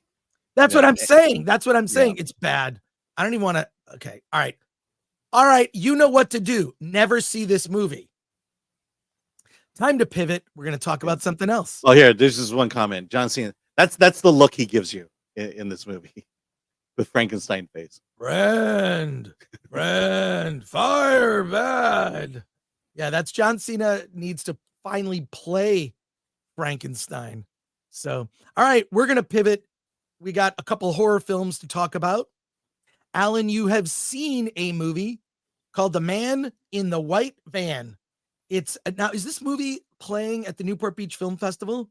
It is. It is premiering at the Newport Beach Film Festival. I guess I've been given the okay to talk about it, and because I have to post the review for it today. Well, you also don't normally review horror films. I like horror films more than you do, right? So I actually tend to be the one that goes to see horror films. But what did you think of The Man in the White Van? Yeah. So this is Legion M's newest entry into latest film. It takes place in 1974 in Florida, and a young girl, her name is Annie, played by Madison Wolfe. She is living a halfway decent life in your typical family. Her parents are played by Sean Astin and Ali Larder. She has an older sister and a younger brother. And she's kind of the misfit of the family. The older sister is the prom queen, and the younger brother is just too cute for his own good. And so she's kind of lost in this family. And but she has a horse that she loves, and the mother wants to get rid of the horse. Okay, so as she's riding around, she notices that there's this white van that's constantly following. So everywhere she goes, there's this white van, and something, she just gets that sense that something is wrong here. Now, here's the thing about this movie. As the movie progresses, it jumps to the future. I think it starts at like 1979 or 1980. And it jumps to the future to 1980. You see a white van pull up, and a woman is in the picture, and a guy jumps out and murders the woman. And the thing is that woman you saw just get killed. You just saw her in the flashback, or in the main story that takes place in 1974. And then each year, another woman gets murdered until the two timelines come together. That's kind of the gimmick of this movie. And, I found it very fascinating. I found it very terrifying. I really like this movie. I will say that the sound design on this movie is, when the van turns its light on, the headlights on, it gives this really shrieking sound. Every time the van shows up, the sound, it tenses you up because something bad is going to happen. And that's kind of how this story plays out. And essentially in the main story, Annie there, she tries to tell people that this van is following her, and no one believes her, or no one thinks that it's a real threat. And of course, there's a lot of white herrings out there. And so, wait a sec. White herring? What is it? It's red herring. Red herrings. That's it. I'm sorry. The thing is I'm correcting you. I never make mistakes, Alan. Yeah, I know. Mr. Perfect. I'm not. Yeah, but there are a bunch of red herrings. It plays out like your typical, stalker slasher film. But it's got this nice little time gimmick that makes it worth watching. So yeah, a definite recommendation. And it's playing at the Newport Beach Film Festival tomorrow. And then it's going to be released. Legion M, by the way, you mentioned Legion M at the beginning. Legion M is a company that does it's not crowdfunding as much as you buy stock in a film. And what they do is they're responsible for a documentary coming out with William Shatner. We're trying to get William Shatner on the show, by the way. Our goal is to get William Shatner on the show. He's in a documentary that you've already reviewed, Alan, called My Name is Bill.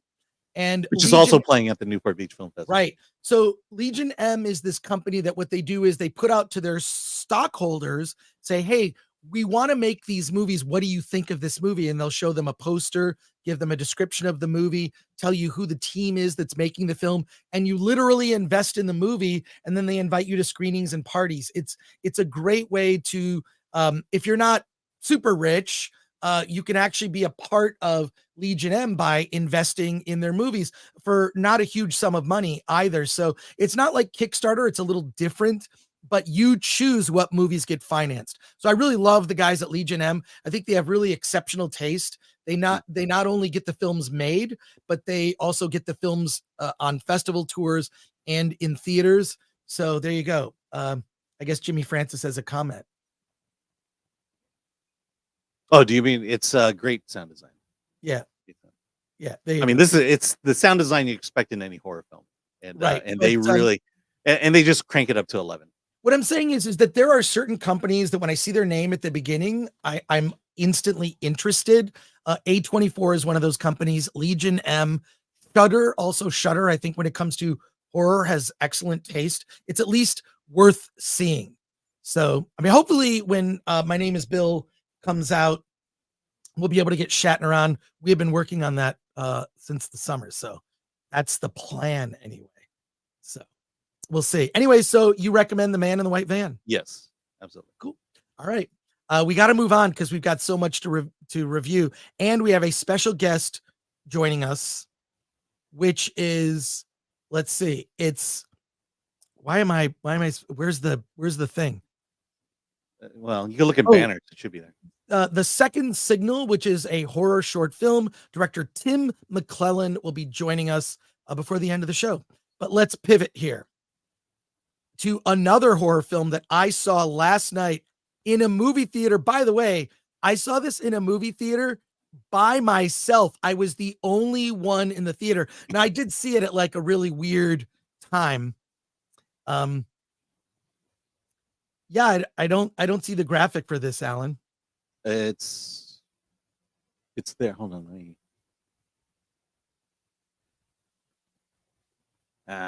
Okay, I'll get it. All right. While you're doing that, we're gonna, I don't know. We're gonna here. It's here somewhere.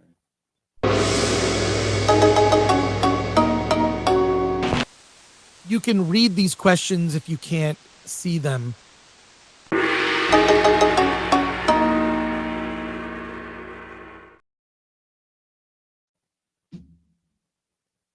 Well, there you go. All right, I gotta find it. It was here. We were supposed to talk about it last week. It was there last week, and now I gotta pull it up again. What you have to do is you check the list, and the list of movies at the top, those are the ones we're reviewing. And then the list of movies, I'll say, if we have time, those are probably movies we're not going to review. Yeah. See, guess what? It is playing. The picture is playing back here. I planned the show. I just need some help. I just need a little bit of help. All right, here we go. Oh, I will say it's back here on the TV. Yeah, well, the thing is this: the video or the graphics you have playing on your TV are perfect. Why aren't they like that? Would have been a great graphic. The man in the white van would have been awesome. Sigh. Okay, here we all go. I'm saying is I plan the show out on a planning sheet that a bunch of people have access to, and it would help me if people could help set these things up so that when we do the show, it's all just right there and we can just do the show. Otherwise, I'm wasting time. Look, we're losing viewers already. People are like, mom and dad are fighting again. All right, there's your picture. All right, we're going to go through some comments right here real quick. JTPRX says, racist Alan. Ali Larder, you say, says Wes Ray. Yes, Spidey Sensei 72 says, oh, Breck Bassinger is in the White Van movie. Yes, she plays the older sister. Jimmy Francis says, did you mean it was great or poor sound design, Alan? Alan? Yeah. It's great sound design. You already put this one up. You're supposed to unstar these things as you read them. Well, if I wasn't like, here's the thing that frustrates me sometimes. I'm going to get real here for a second. Sometimes I feel like when I'm doing the show, Alan's just watching the show. I could use help during the show, anticipate we're going from this review to that review, put up the background, make sure we have all the stuff for the films we're going to review. Yeah, but you go out of order in the reviews you do, so I don't know what review you're going to do next. It's in order. It's in order on the document. No, the order of the document is not the order we did the movies in. Because Desperation Road, we did third, and Desperation Road on the document is the last review on the document. All right, we'll talk about, I don't know what's going on here. Hang on a second. Someone's in our green room. Oh, that's, hello? Yeah, no, that's for Second Signal. Oh, okay. We're not going to start for another like 20 minutes. All right. I'm just saying help me do a good show. I don't ask for a lot of help. I plan the documents out of what we're going to do. And I even put notes in there if we've seen it, whatever. Usually movies below the line,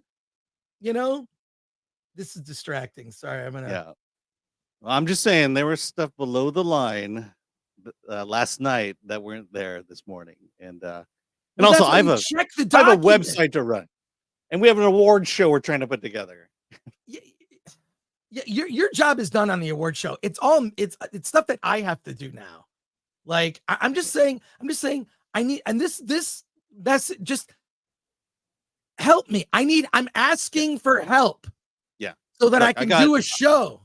Yeah. All right. All right. Missed one. Sorry. All right, good. Here we go. Lori Ormond, I volunteer as tribute to be your X-ray girl. You need some help. Hit me up by email. I need help doing the show. I need help doing the show. I need some planning. I need help. Lori, thank you. Member for 6 months. Email me. Go to filmthreat.com/contact. Goes to me. Mention that. I'll talk to you. I need someone to put up all these. I used to do it. And then I explained to you how to do it. Mom and dad are fighting. Thanks, Lori. I appreciate that. Slayer 96 DA the second for 2. I will animate Goody Budweed comedy upload April 20th. I have no idea what that means. Is there a website? I don't know. Yeah. Go to Rumble, a Rumble rant from Caveat Ties supporter for $2. Can you blame Alan for just watching? Chris is so charismatic. I don't know if I'm charismatic, but I was talking to him last night. These dream eyes going on. That hair. I mean, how is it that me trying to turn my eyes away from your beautiful face is just so distracting. I feel like you're not being genuine right now. No, I already got that one. I don't know what that is. Will you talk about Godzilla later? Came late. Sorry, says Bush and Ryu Cat for 2. I haven't talked about it yet, but hopefully it's prepped. Yeah, sorry, I missed one photo. Just read the document. I put everything in the document is for everybody. It's here's the order that we're more than likely going to talk about it. These movies below the line are, and you're welcome to move stuff. Like I saw this movie, I'm going to move it to the top of the line. I make it so simple. I try to make everyone's job easy. And I ask, please help me. Ron Smith says, Chris is so distracting. I get it. All right, my rant is over. We're Ren and Stimpy. I'm Ren. I get a little aggro and a little upset about a bunch of things, and Alan is Stimpy. He just smiles and giggles and laughs at everything, even when it's serious. By the way, Ms. P. Coffee is reminding me that she did the banners for today's show. There have been no problem with the banners, but I would put the banners in the order that reflects. So there are no problems, but I've always used to do that. Then I just go top, bottom. I'll move things around depending on what's happening with the show. Sometimes I'm waiting for people to join. All right, let's get to it here. Let's talk about When Evil Lurks. When Evil Lurks is, you should know this going in. It's a Spanish language horror film. It's about the residents of this small rural town that discover a demon. A family has this demon that has possessed one of their family members, and the family member is grotesque, has grown to a huge size with pus leaking out. An eye is kind of close. Like this person looks absolutely disgusting. And in a way, this is the movie that The Exorcist should have been. The Exorcist Believer. This is what it should have been. This is one of my favorite horror films of the year, mainly because of the tone of the film. So this possessed person they need to be released from the demon in a certain way. If you do not release the demon in a particular way with someone who knows how to do it, if you try to kill this demon possessed person, then a curse goes on you and you will die almost instantly. So we see these two workers that live in this rural area. And let's see. I think the lead character is named Pedro. He and his friend team up with this other guy to let's get rid of this demon. We're just going to take him miles away. They drive 300 kilometers and they're just going to dump the body. That's their way of kind of getting rid of this demon. Well, what ends up happening is they kind of have a small altercation on the road and they go look in the back of the truck. The body is gone. What happened? Well, at least it's gone. We got it out of town. Bad things continue to happen. This rich guy, he and his wife live out on this farm. One of their goats becomes possessed. And so what does he do? He kills the goat. And then what happens? Almost immediately, the demon, the evil, possesses him. And he and his wife are wiped out. And it's basically a demon you cannot outrun. And there are very specific rules about dealing with these demons. You cannot kill them. You cannot use electric light. You can have light, but nothing with electricity. And the demon then possesses the children of Pedro. He races to his family, picks up his kids, and sees his ex-wife. They're, new kids from a new marriage. He's got these kids from the previous marriage. He grabs his kids to save them and drives off with his friend, and the demon follows them. The tone of this thing is so amazing. It's not a zombie movie, but it has aspects of zombie films. It's more, I would say it's more akin of the film that The Exorcist Believer should have been this. It's so great in terms of the tone. While it tries to explain rules, even the characters in the movie are like, are these the rules? We don't completely understand. So this demon continues to morph. One of the best horror movies of the year. They could turn this into a franchise. Decent short running time, hour 39 minutes. Already, it's 7.5 out of 10 on IMDb, 98% on Rotten Tomatoes. I'm giving it a strong recommendation. I got to say, like, one of the best horror movies of the year. It's sad because last week we saw one of the worst horror films of the year, which was Exorcist Believer, if not one of the worst films of the year. But when Evil Lurks, this is how it's done. You explain the rules, but the rules, this is because I've never really liked demon possession movies because they don't really define the rules. The way that they define the rules, this thing is morphing. You can't get rid of it. It's an evil that just will possess a person or an animal. There's this shocking scene where the family dog gets possessed and starts to try to murder the children. It's just frightening because you just don't know who is going to get possessed by this demon and then what evil they will do. And then are they dispossessed? Has the demon left their body? Really fantastic horror film. Can't recommend it enough. And it really is about the tone. The scary tone where you believe that anything can happen. So strong recommendation. Let's go to our comments and questions here. Latino Slant says, Chris, so distracting, forgot to text me back. Of course I did. He goes on to say, yep. Excuse me. Did you hear I just burped? Yeah, I was wondering what that was. Oh my God. I'm so sorry. I usually mute myself when I do something disgusting. Yep. It is the best horror film of the year in any language. It's in my top horror films of the year, Paulie. Brock so this was in Samsonite, Spanish, right? Or yes. Brock Samsonite says, so It Follows. I actually enjoyed it better than It Follows. I thought the ending of It Follows was a little disappointing. It got kind of stupid at the end. It's similar in nature, but different, and all in the best ways. Tom Siebert says, like in Fallen with Denzel Washington, the demons never leave and cannot be destroyed. It just goes somewhere else. That's exactly right. That's exactly right. Imperfect says, when Evil Lurks, Rotten Tomatoes score is very odd. 98% critics, 57% audiences. Thoughts? I'll tell you this. In general, audiences don't like subtitles. That's just a thought. I'm not going to read into that what you will. I think that films that are subtitled are more challenging, don't rate as high with audiences, and whatever. I grew up watching a lot of foreign films, so there you go. Adele is 24. Missed one photo. Show takes 5-minute detour. Look, I love Alan, to be clear. I love Alan, and I love everyone who works on the show. But, yeah, a photo.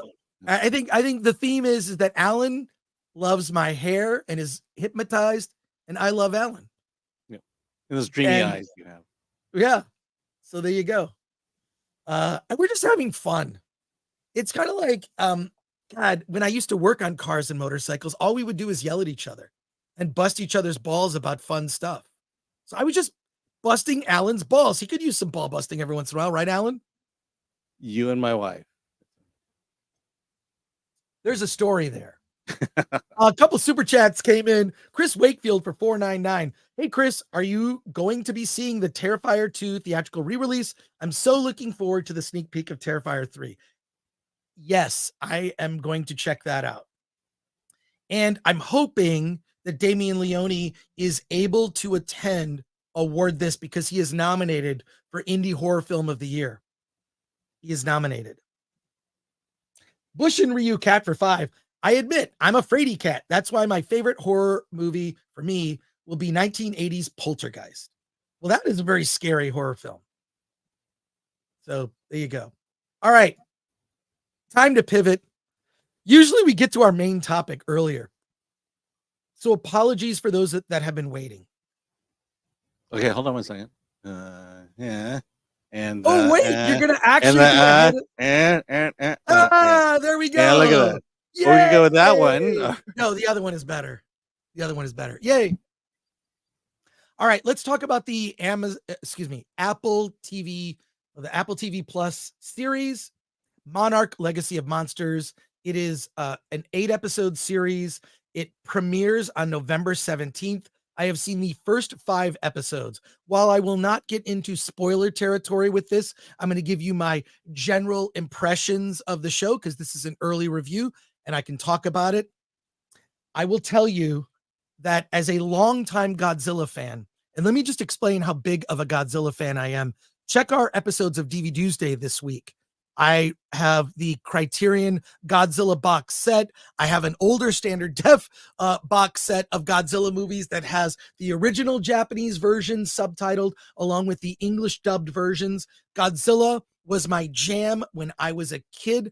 I fondly remember my mother in the 1970s driving a single-digit aged version of me to the movie theater to see Godzilla versus the Smog Monster. And the thing that I loved most about that movie was a kid had a toy of Godzilla. And at that time, they didn't have Godzilla toys. They eventually finally got Godzilla toys. And of course, as an adult, I have purchased Godzilla toys. If there's a Godzilla movie playing in theaters, I'm going to go see it. I am so looking forward to Godzilla -1.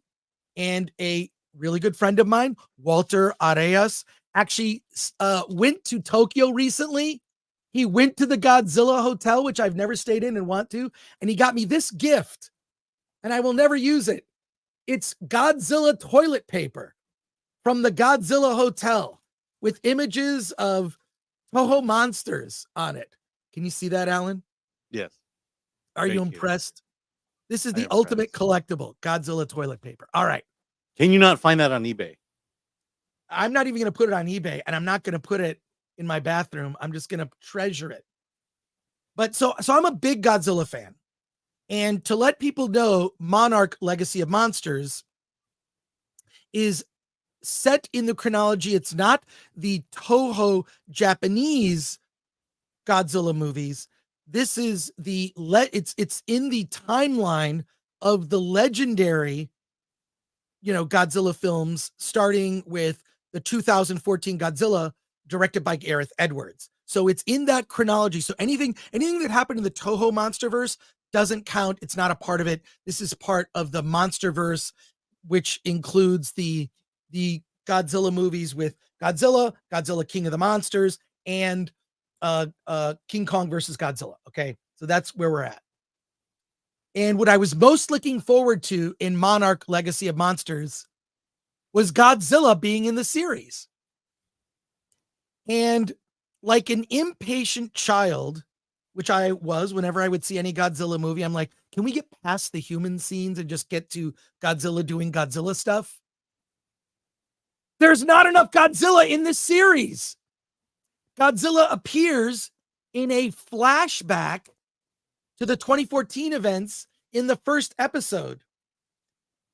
And we meet Kate Randa, whose father has passed away under mysterious circumstances. She flies to Japan, and she has a mysterious set of keys where she goes to an apartment and opens the apartment to learn that her father had a completely different family, another wife that was kept hidden, and a son named Kentaro. And now Kate and Kentaro are on this journey with Kentaro's girlfriend, May, played by Kiersey Clemens, who is a hacker. And they're on this journey to discover what happened to their father. They then meet Kurt Russell's character, Lee Shaw is his name, and he's being kept at a facility. Why? He knows too much. He has a tracker on him. And he breaks out of this, and they go searching for monsters in Alaska. This all takes place, by the way, over the course of 5 episodes. All right. What Monarch Legacy of Monsters is a melodrama. As we begin to see Lee Shaw's story, Kurt Russell's character's story, in the present, he's supposed to be 90 years old. I don't buy him being 90. Okay. They even make a joke about it in the show. So Lee Shaw in the past, around the 1950s, is actually played by Wyatt Russell, which is Kurt Russell's son.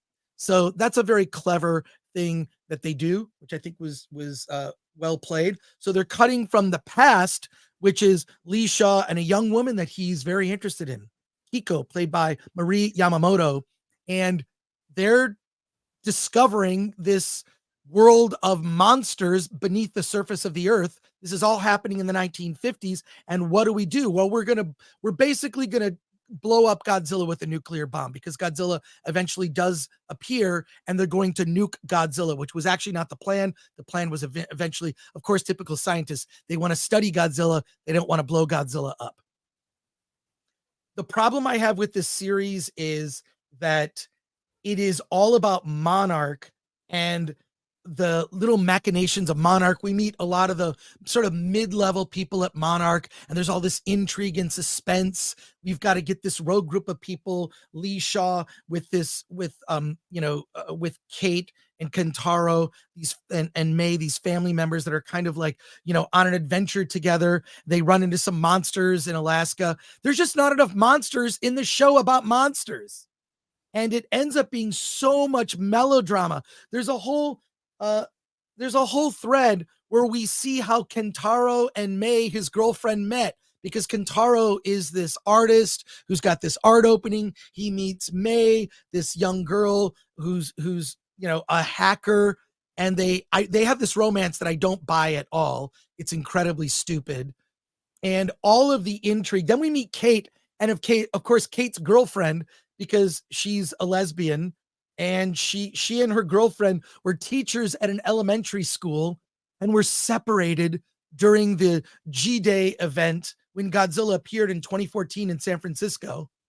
So they kind of recount those events and what was happening to other people, but it's not even about Godzilla. And it doesn't even do a good job of world building. In like the 5th episode, there's this fake commercial you can see in the background for like, hey, don't worry about monsters. Get your underground shelter. And it's like these luxury condos that are located underground, so you don't have to worry about Godzilla. There's a little bit of world building in the 1st episode when Kate goes to Japan, and she there's like a Godzilla warning, and it's basically just a test where you follow these yellow Godzilla footsteps to go down into the subway, to seek shelter. But there's not, like, I think the world would be very different if there were monsters in the world like this, and Monarch would have a very different mission. So it's about all the intrigue of Monarch, which is sort of like the X-Files, but it doesn't focus as much on the monsters. It's about melodrama. I was really disappointed.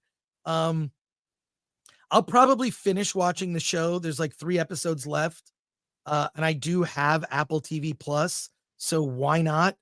But I was really disappointed that there wasn't more Godzilla in the show that's supposed to be about Godzilla. Alan, what are your thoughts? How was the melodrama?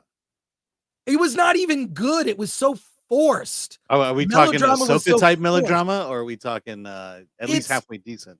It's not even good melodrama. Like, Kate and her girlfriend, and they're kind of living together, but there's a suitcase because maybe she's going to move out. Like, if I start to explain it to you, it's CW show level melodrama. Like, so the main conflict of the show is the main conflict of any given episode isn't about monsters or threat or intrigue. The main drama of the Monarch Legacy of Monsters show, the main conflict of any given episode, is some melodrama. Oh my God, I found out my father had a secret family. Oh my God, my girlfriend. I have regrets about the girlfriend I kind of abandoned in San Francisco during Godzilla, when Godzilla attacked. Oh my gosh, the way we met, I didn't treat this girl well.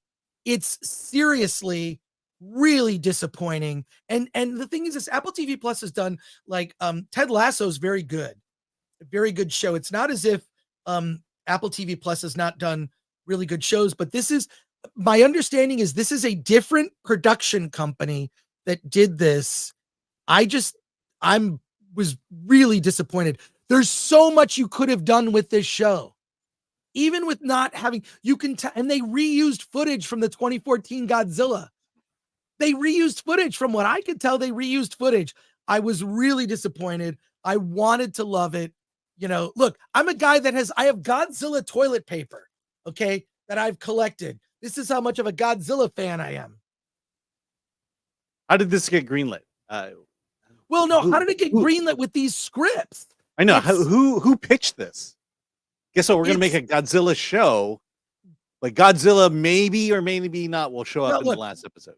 It's not as if the human story in a monster story, it can't be good. It can be good. It can be good. Okay. For example, I love Godzilla versus the Astro Monster, when they go to Planet X with the black and white punk rock Planet X guys, and you hear about their betrayal of the human race. And who's in that movie? It's Nick Adams, right? I have no idea. That's the one with Nick Adams. There's the one with Russ Tamblyn, which is, of course, War of the Gargantuas. And by the way, a lot of people, I mentioned that in my background, you'll see things change. Right there is the original Godzilla from the 1950s Blu-ray is right there. A lot of you are not. I play a game where I change something in my background every week, and there's a DVD that goes right there. Do you see? And if you look close, it's the Godzilla Blu-ray. Anyways, colossal disappointment, this show. I suffered through the first 5 episodes, and it doesn't even come out till November 17th. And they're not dropping all the episodes at once. So I'm fortunate that I got to watch 5 episodes. And I'm not giving away spoiler stuff, but I'll just say it's more drama and more melodrama than it is monster show. And I wanted at least a balance. Give me monsters, but make me care about some of these characters. They didn't do a good enough job of that. But Godzilla movies and Toho Godzilla movies from the past have made the human story actually intriguing. Let's go to your comments and questions, and then we will get to our special guest today. Dennis Wright, CW Godzilla. Great. Dennis Wright, who is a member. And Zavin, thank you for that. But Godzilla eats atomic energy to power his breath weapon. Sounds like they are making him stronger if they nuke him in my movie logic. Yes, they do. This happens in a flashback. Again, I don't want to get too specific. Especially since it's not coming out for another month. So this is like your early reaction to it, but didn't love it. Did not love it. And wanted to love it. I love Godzilla. Okay. Here's the pitch. I think this is how the pitch went. Look, we've got this. Think of it as Friends, but a dramatic version of Friends. Well, that doesn't sound very interesting to me. Well, but it's set in the time of Godzilla. Every cliche that you think from modern movies, it's all in there. All the stuff you hate about modern movies. I mean, I'm not going to say it's overtly woke, but it's definitely has woke aspects to it that I know a lot of people don't like. So, yeah. Lord of Lord of the films, is this better or worse than Godzilla versus Kong? I actually enjoyed Godzilla versus Kong. Godzilla versus Kong was dumb, but I had a good time, especially when you had Mecha Godzilla at the end. I had a good time. I thought it was fun, and there's a lot of monster fighting in that film. There is more Godzilla and monster stuff in the 2014 Godzilla and the Godzilla versus Kong than in the 5 episodes that I saw combined. It's almost like, well, we can only do monster stuff for about 5 minutes. And they didn't even have that. Some episodes, there's barely any monster stuff. But yeah, it is far worse. I actually enjoyed Godzilla versus Kong for what it was. From Rumble, Aid Ellis 24 says, when you realize the head of the Godzilla Monsterverse writer's room is the same guy who wrote the 1998 version of Godzilla, you begin to realize why this show isn't great. I wasn't aware of that, but now I know. Imperfect says, but Chris, is there Asian representation? Asking for a friend. Is Thanks, your friend Alan Ing? Yeah, there's a lot of Asian representation in this. I mean, the lead character, Kate, she is Asian. Kentaro is also Asian, but you've got, Kurt Russell and his son. So it's a good mix. And then Kentaro's girlfriend is Black. I've seen her in other things. Kiersey Clemons. Yeah. Wasn't she in Flash? That's right. She was in Flash. Yeah. That's where I saw her. Kiersey Clemons. Yeah. Her character is dumb. Like in Flash. Totally dumb. Super chat here from Matthew Hammond for $4.99. Speaking of subtitles, I wonder if that is why people did not go to see The Equalizer 3. There were a ton of subtitles. I don't think so. I think even in the advertising, you didn't really know that there would be subtitles. I mean, they speak Italian in Equalizer 3, but it's not too much. Look, by the way, you don't even have to read the subtitles. Just watch people getting murdered. Thank you, Matthew Hammond. I love when your name pops up. I'm honored because you watch some of my favorite shows, and I see that, oh, Matthew Hammond also watches this show. Thank you, Matthew Hammond. I appreciate your support.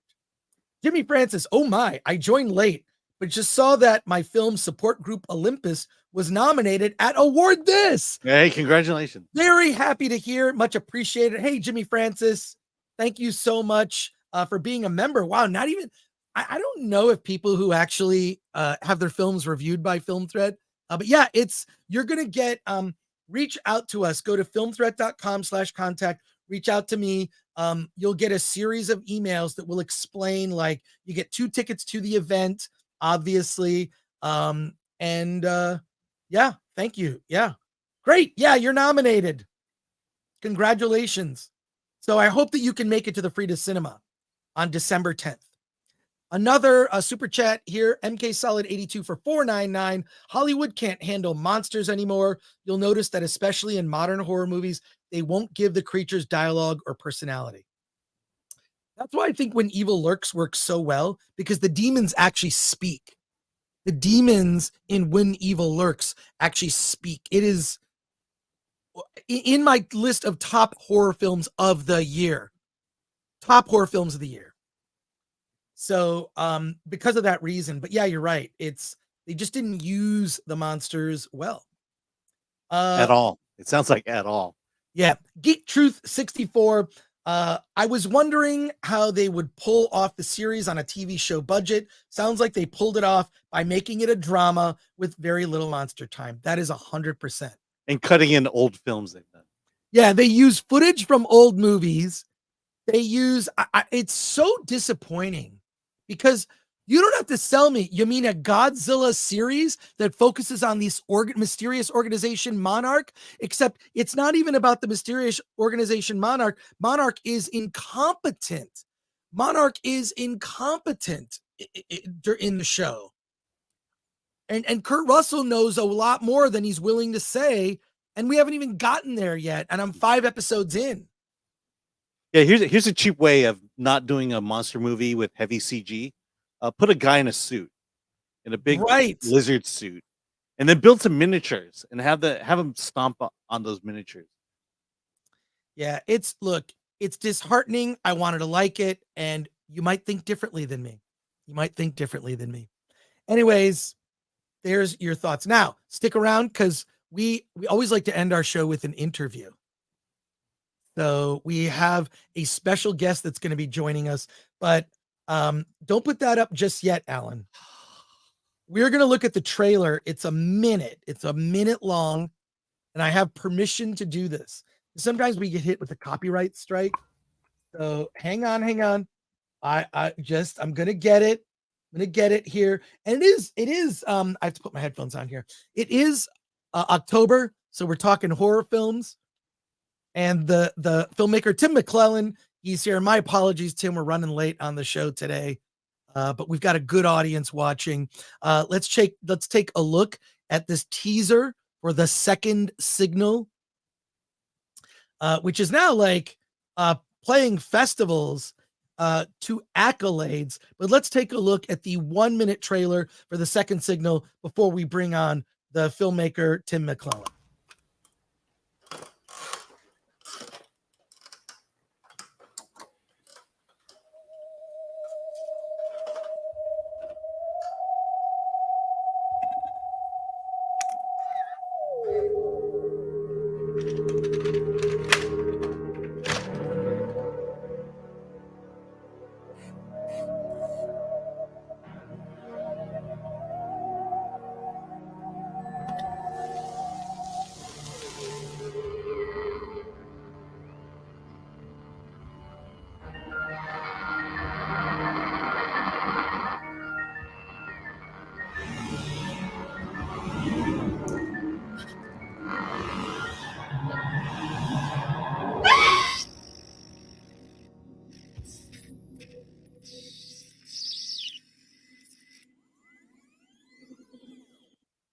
You had me at VHS camcorder. That's all I want to say, because I used to have one of those old school VHS camcorders. Let's bring on the director. Tim McClelland is joining us. Tim, hey, you were very early. Early, and I appreciate promptness. I appreciate your promptness. That's great. Thanks for joining us on the show. Tell us about Second Signal, because I see quite a few awards there. Thank you, Chris and Alan. Can you hear me? Yeah, I hear you perfect. Awesome. Awesome. Thank you. Thank you again. Tell us about, first of all, like all of these awards. Obviously, you've been to a lot of horror film festivals and film festivals with your film. Yes, sir. We started with the Telluride Horror Show, I believe, which we made it into in 2020, which was wonderful, except that was a pandemic year, so it was a virtual festival. I did not get to go to Telluride, which was disappointing, but did later on get to go in person to the Santa Fe, the local Santa Fe Film Festival. Played at the Jean Cocteau Theater that's owned by George R.R. Martin. Wow. It's a really nice theater too. The sound was amazing in there. And then we did another show in a small film festival in Austin, which we flew to. It was all right. Austin, I think, has some problems, but first time I'd ever been there. But that was an interesting experience. And then the last showing was in Albuquerque, where I live, at the Dark Red Film Festival. That was last year, and that was the end of our film festival run. And now the film is available to watch on my YouTube channel, Snakes and Funerals. So check it out, please. Won't cost you a thing. Tim, your mic's a bit hot. I'm sorry. I'm probably just getting loud. But we will put the link to your channel in the description of this episode and the clip that will run on our interviews channel. So we started an interviews channel where we take all of our interviews with indie filmmakers. I know a lot of people who watch your channel love these interviews. We're archiving them on a separate channel. Subscribe to Film Threat Interviews.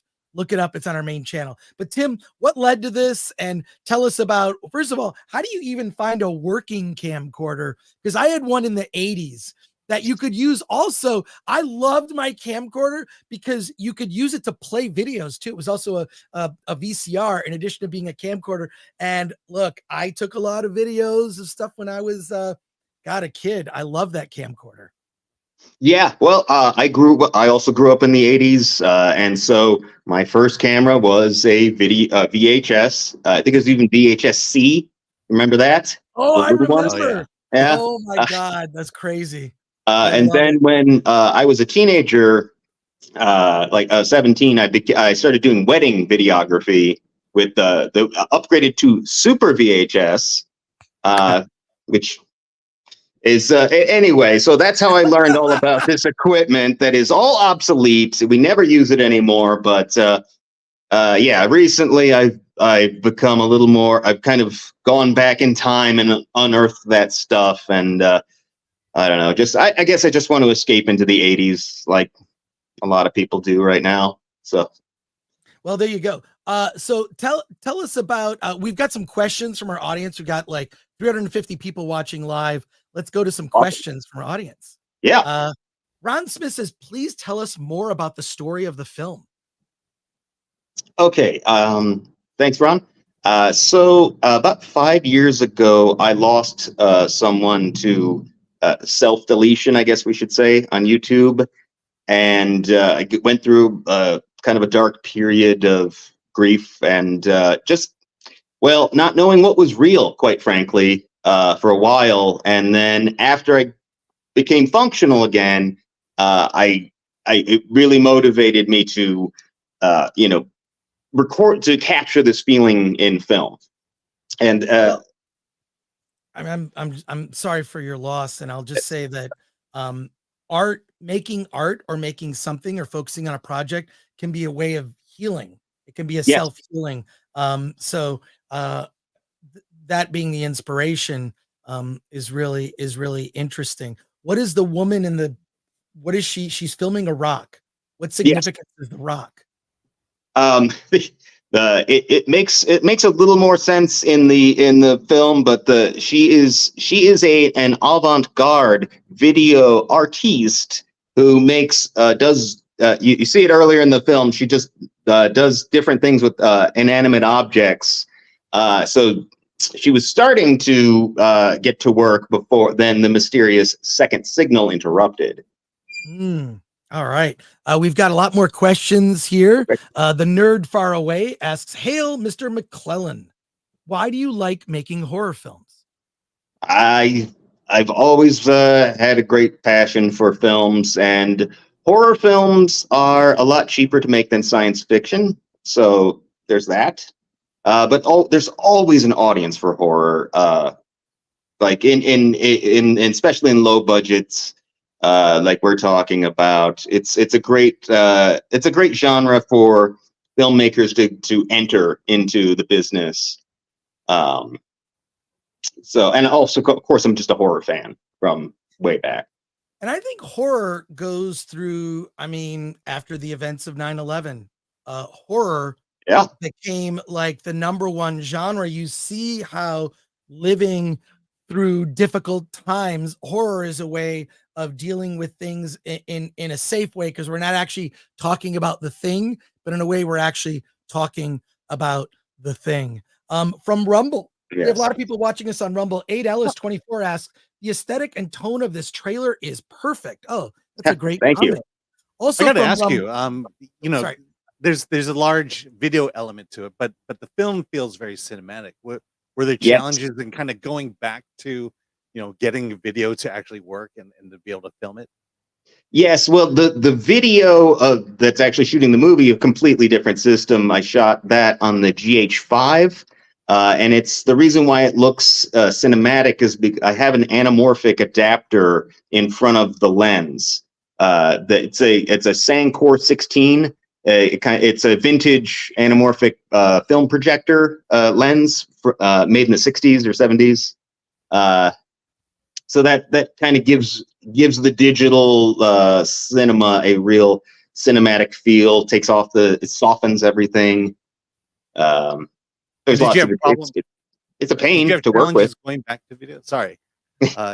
Yeah. Did you have challenges going back to video and it's clearly you've done some significant filming of the story on video. Yeah. It's not my first film, but I did have a lot of practice going into this. I'm currently in IATSE, and I work on I do like art direction and stuff for big movies. But so all of the video equipment you see in the film, that's not wasn't mine. I bought it or collected it over the few years. It's not like what I used to work with. I just bought a bunch of new stuff and okay. So first thing I'll tell you is like all the batteries for those cameras, they're all dead. Like you have to run AC to do those, to use a VHS camera. I don't know what the solution for that is going to be, but yes, there are some technical challenges to working in analog. Another question here from Solomon Thornton, who has, greetings, Sir Tim. Any advice for beginning filmmakers? Yes, make films. The more films you make, the better you're going to get at it. That's definitely the thing. But you've also got to follow. You've got to promote your film, like I'm doing right now, and Film Threat's a great way to do that. Well, I'll say this, that's a great piece of advice. Another thing is just finish the film. The reason we're sitting here talking to you is because you finished the movie. And I have to ask, Snakes and Funerals, is that your YouTube name? Because I reckon, have you been in our chat before? Oh yeah. Oh, okay. I was like, I know that we've chatted like during a live stream before. That's great. Oh, thank you. Chris, I've been a fan of Film Threat since the print days. I used to, back in the 90s, when I was working with these VHS cameras, I had my other job was working at Barnes & Noble. And I used to always get very excited when Film Threat came in. I used to display it quite prominently in our magazine rack. It was an inspiration to me then, and just as Film Threat is an inspiration to me now. That's so great to hear, because I can't tell you how many times I've talked to people who used to work at bookstores that would like take Film Threats and put them in front of Premiere or Entertainment Weekly. So I love that. Let's see more comments and questions here. So let's go through them. Ryan Landis says, "What is the channel again? I found a Snakes and Funerals channel, but no movie there." We're gonna put Tim, if you could send me the link, the direct link to the we'll share it. I just posted it in the chat. Let's see. I just posted the link to the movie in the chat. Great. And I don't know if that's clickable, but we'll share it in the description. So Ryan, we got you. Razorburn asks, "Hail Tim, what was the inspiration for the film? What horror films were you into?"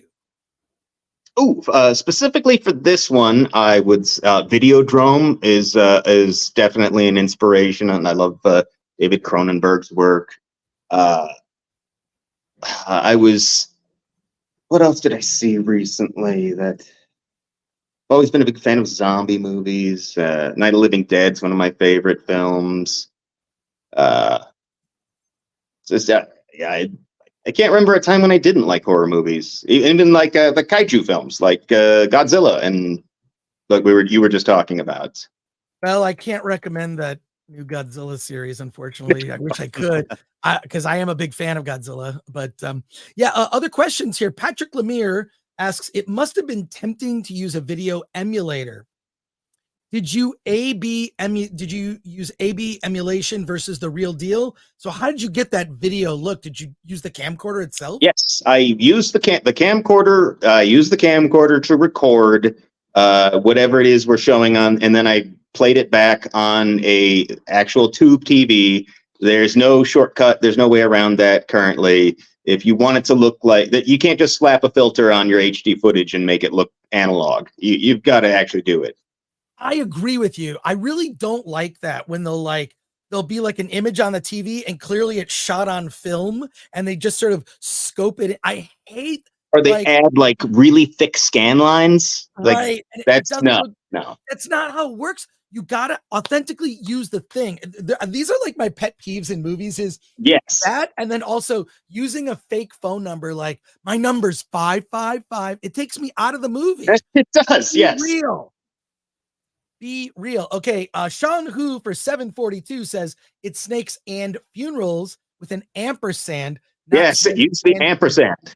Yeah, there you go. All right, we'll get it right. And it's going to be the link is in the description. Thank you, sir. Ellis24 asks, how active has the indie filmmaker scene been in Albuquerque in the past decade since the end of Breaking Bad? Oh, I'm so glad you asked. It's going very well here. We have back it up. So after the inspiration for the film, then we skipped over production. So going into production, you can't make a film alone. You've got to get help. You've got to have friends. You've got to Alejandro Montoya is my friend. He has a role in the film. I've helped him. I've done like screen replacement type stuff for like technical post-production work for him. Matt Page was a producer on my film.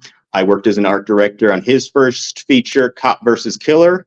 That's what's going on in Albuquerque right now. There's other people doing lots of exciting things here.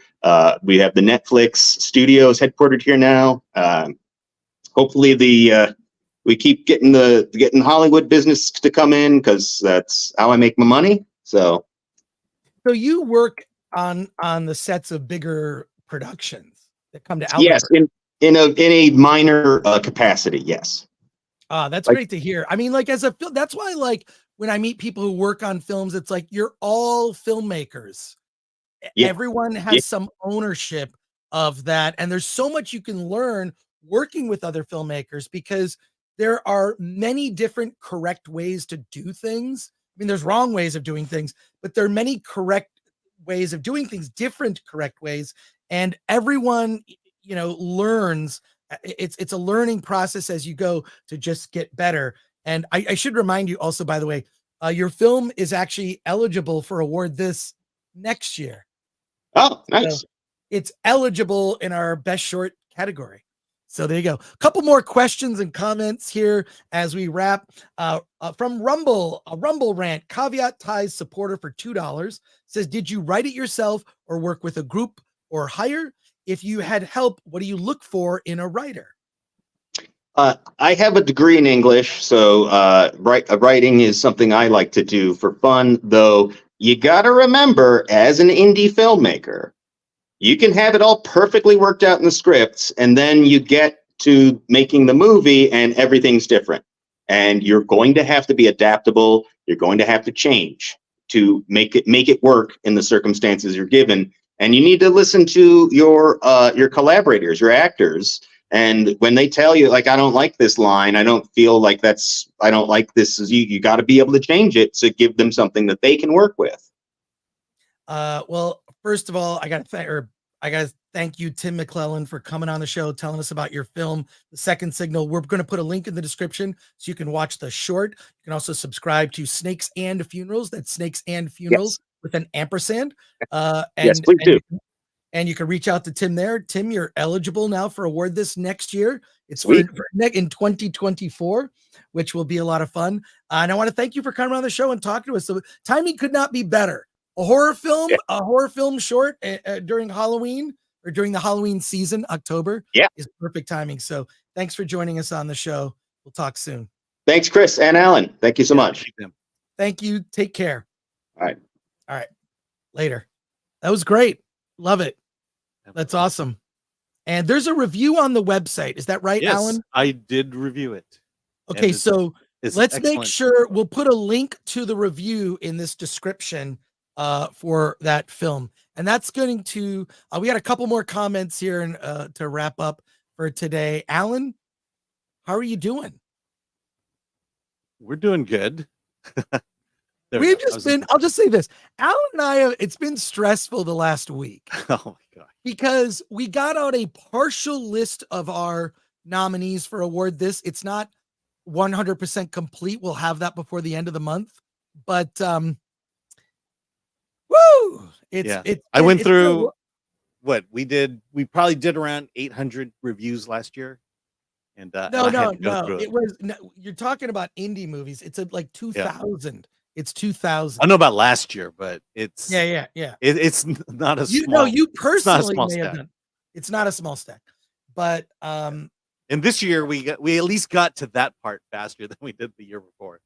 whatever. I mean, like, look, the Film Threats, this small organization. Obviously, we all passionately care about the things that we discuss. You know, and we try to cover stuff that may not get covered on other channels. That's, you know, just kind of our niche, right? You're going to discover things here. So that's why we appreciate you, our audience, and the people watching on Rumble. And just want to thank you for all the support as our audience continues to grow as we catapult towards 100,000 subs. We're getting there. Yeah, we're inching our way there. It's definitely inching at this point. A couple final comments here from people. Imperfect says, can we get a wellness check on Chris and Alan's bromance? I'll just say this.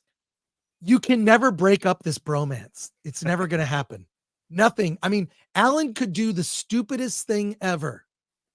Yeah. Which like, happens. Like forget a photo. Like forget a photo. Or not prep the show correctly. And we even have someone helping Alan now. And still we missed it. Ms. Peak Coffee is really upset with me right now. She's very angry. I can tell she works so hard. She works hard too. She works she's shaking her fist at me. I think she's pissed. I think Wow. I'm in trouble now. We may be looking for another producer. Well, no, we're not. Hell no. Look, whatever. Like, it's just when I'm trying, it just stops the show when I'm trying to like pivot. It stops the show because I then have to go do something. And we do the background pictures for a reason. It's so our editor and producer, Glenn, can scrub through the show and just clip, and that's how we get turn around the clips really quickly. So there's actually a technical reason for it also. But yeah, don't worry about it. I'm mad at Alan for like 10 seconds, and then I don't care. So and then on to the next one. And then on to the next thing I'm mad at Alan for. No. Jimmy Francis says, amazing. Thanks. You guys are the best at covering indie films. So very proud to be a part of it. Considering trying to get to LA. I'm in Stockholm. Otherwise, maybe a few cast members might be able to. Okay, so Jimmy, we'll need your contact info. I assume we have it. If not, go to filmthreat.com/contact. Reach out to me. Let me know the film. And you have 2 tickets on reserve for you, or to be able to attend, whether you're able to attend yourself or whether you are sending representatives of the movie to accept on your behalf. Either one. And the show, if you're unable to attend live a couple days after the event, we do run it on YouTube, but nothing compares to being there live. And we have a big liquor sponsor this year. Ooh. I tell you, we have a liquor sponsor. Oh my God. Our liquor I'm so proud. It's Neft Vodka.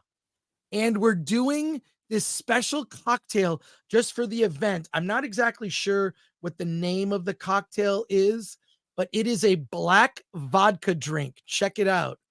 I'm so excited for this. Wow. Neft Vodka is a sponsor. So they do vodka in these cans. It's like an Austrian vodka, and they'll be a sponsor, so there'll be drinks. I know we're going to have champagne. It's super fun. Super fun. Yeah, the theater does serve drinks, right? The theater also serves drinks, so if the drinks that are the complimentary drinks are not for you, they have regular soda. Oh, we have a water sponsor. It's the, what's that water? The Death, something Death. A Liquid Death. Liquid Death. Liquid Death is our water sponsor. So for those of you that don't drink, we have our water sponsor, Liquid Death.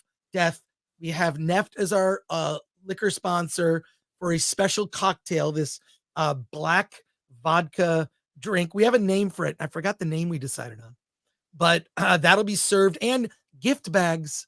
You're going to get a gift bag because I like to give away merch. Ryan Landis says, even when the show hits a tiny snag, it's super entertaining. Oh, well, thank you for that. So there you go. Yes. Glad you're entertained. And also lastly, but this isn't lastly, I just want to thank our mods today, Ms. P Coffee, Lord Thoth, Grid Iron Masters, and Paulie from Latino Slant.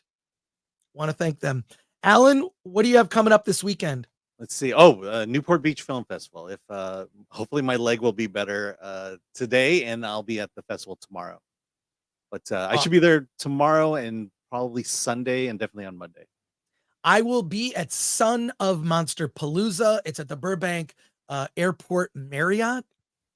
I'll be there. I've got a 3-day pass. I'll probably swing by tonight to get my badge, but I could use a good distraction, like a fun horror convention. Monster Palooza is one of the best, so cannot wait to check it out this weekend. So I'll be walking around. Look for a guy that has this hair. So look for me if you're going to Son of Monster Palooza. And then I'm going to be, I don't know, I'll probably going to go to the movies because I love going to the movies.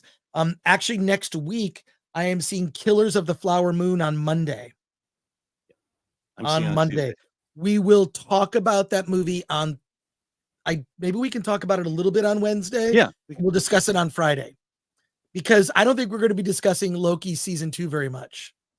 No one seems to like it. And there used to be like, with Ahsoka, people were kind of covering every episode. I just don't think that Loki, I don't know that there's that level of interest. Yeah. Well, you know what it is? It's not remarkably bad like Ahsoka was. Or remarkably good. Yeah, or remarkably good. But neither. Yep. Yeah. All right. Take care, everyone. Have a great weekend. We will be back next week for Hollywood on the Rocks on Wednesday. We'll talk about Killers of the Flower Moon, among other things. Don't worry about what's in the description of the episode. It always changes. Pay attention more to the thumbnail. We adjust it. Maybe someone could help me with that. Maybe someone could edit the document on YouTube and so that it matches the thing on because the document is accurate. We have this. I'm a curmudgeon. Alan? Yeah, I need one more thing on my list. That's all. One more thing on my list. All right. Someone needs to do a video or like a thing where it's me as Ren and Alan as Stimpy. Because Alan's just this happy-go-lucky, whatever. And then I get like super angry and I'm not really super angry. I'm just like, whatever. Annoying, yeah. I'm annoying. But I mean, like when I used to work on cars and motorcycles with my friends, we would just yell at each other constantly. Like, that doesn't do that. Like, you need like the thing. This is the wrong bolt. Or you've got to use like the metric, especially because I used to have a Triumph and all the tools are metric. You can get away with using US tools, but you're not going to you got to use a metric ratchets. What? No Taylor Swift? Says Cavatino Cavalry. That's in our title too. That's the other thing. We talked about it earlier in the show. It's a concert film. If you like Taylor Swift, you will like the movie. If you don't like Taylor Swift, don't spend $30. It's hard to review. It's hard to review a concert movie. It was like, I felt like I was at the concert. We talked about it at the beginning of the show. Yeah. But thank you for that. Alan, any final words? Yeah. Hey, let's get out of here.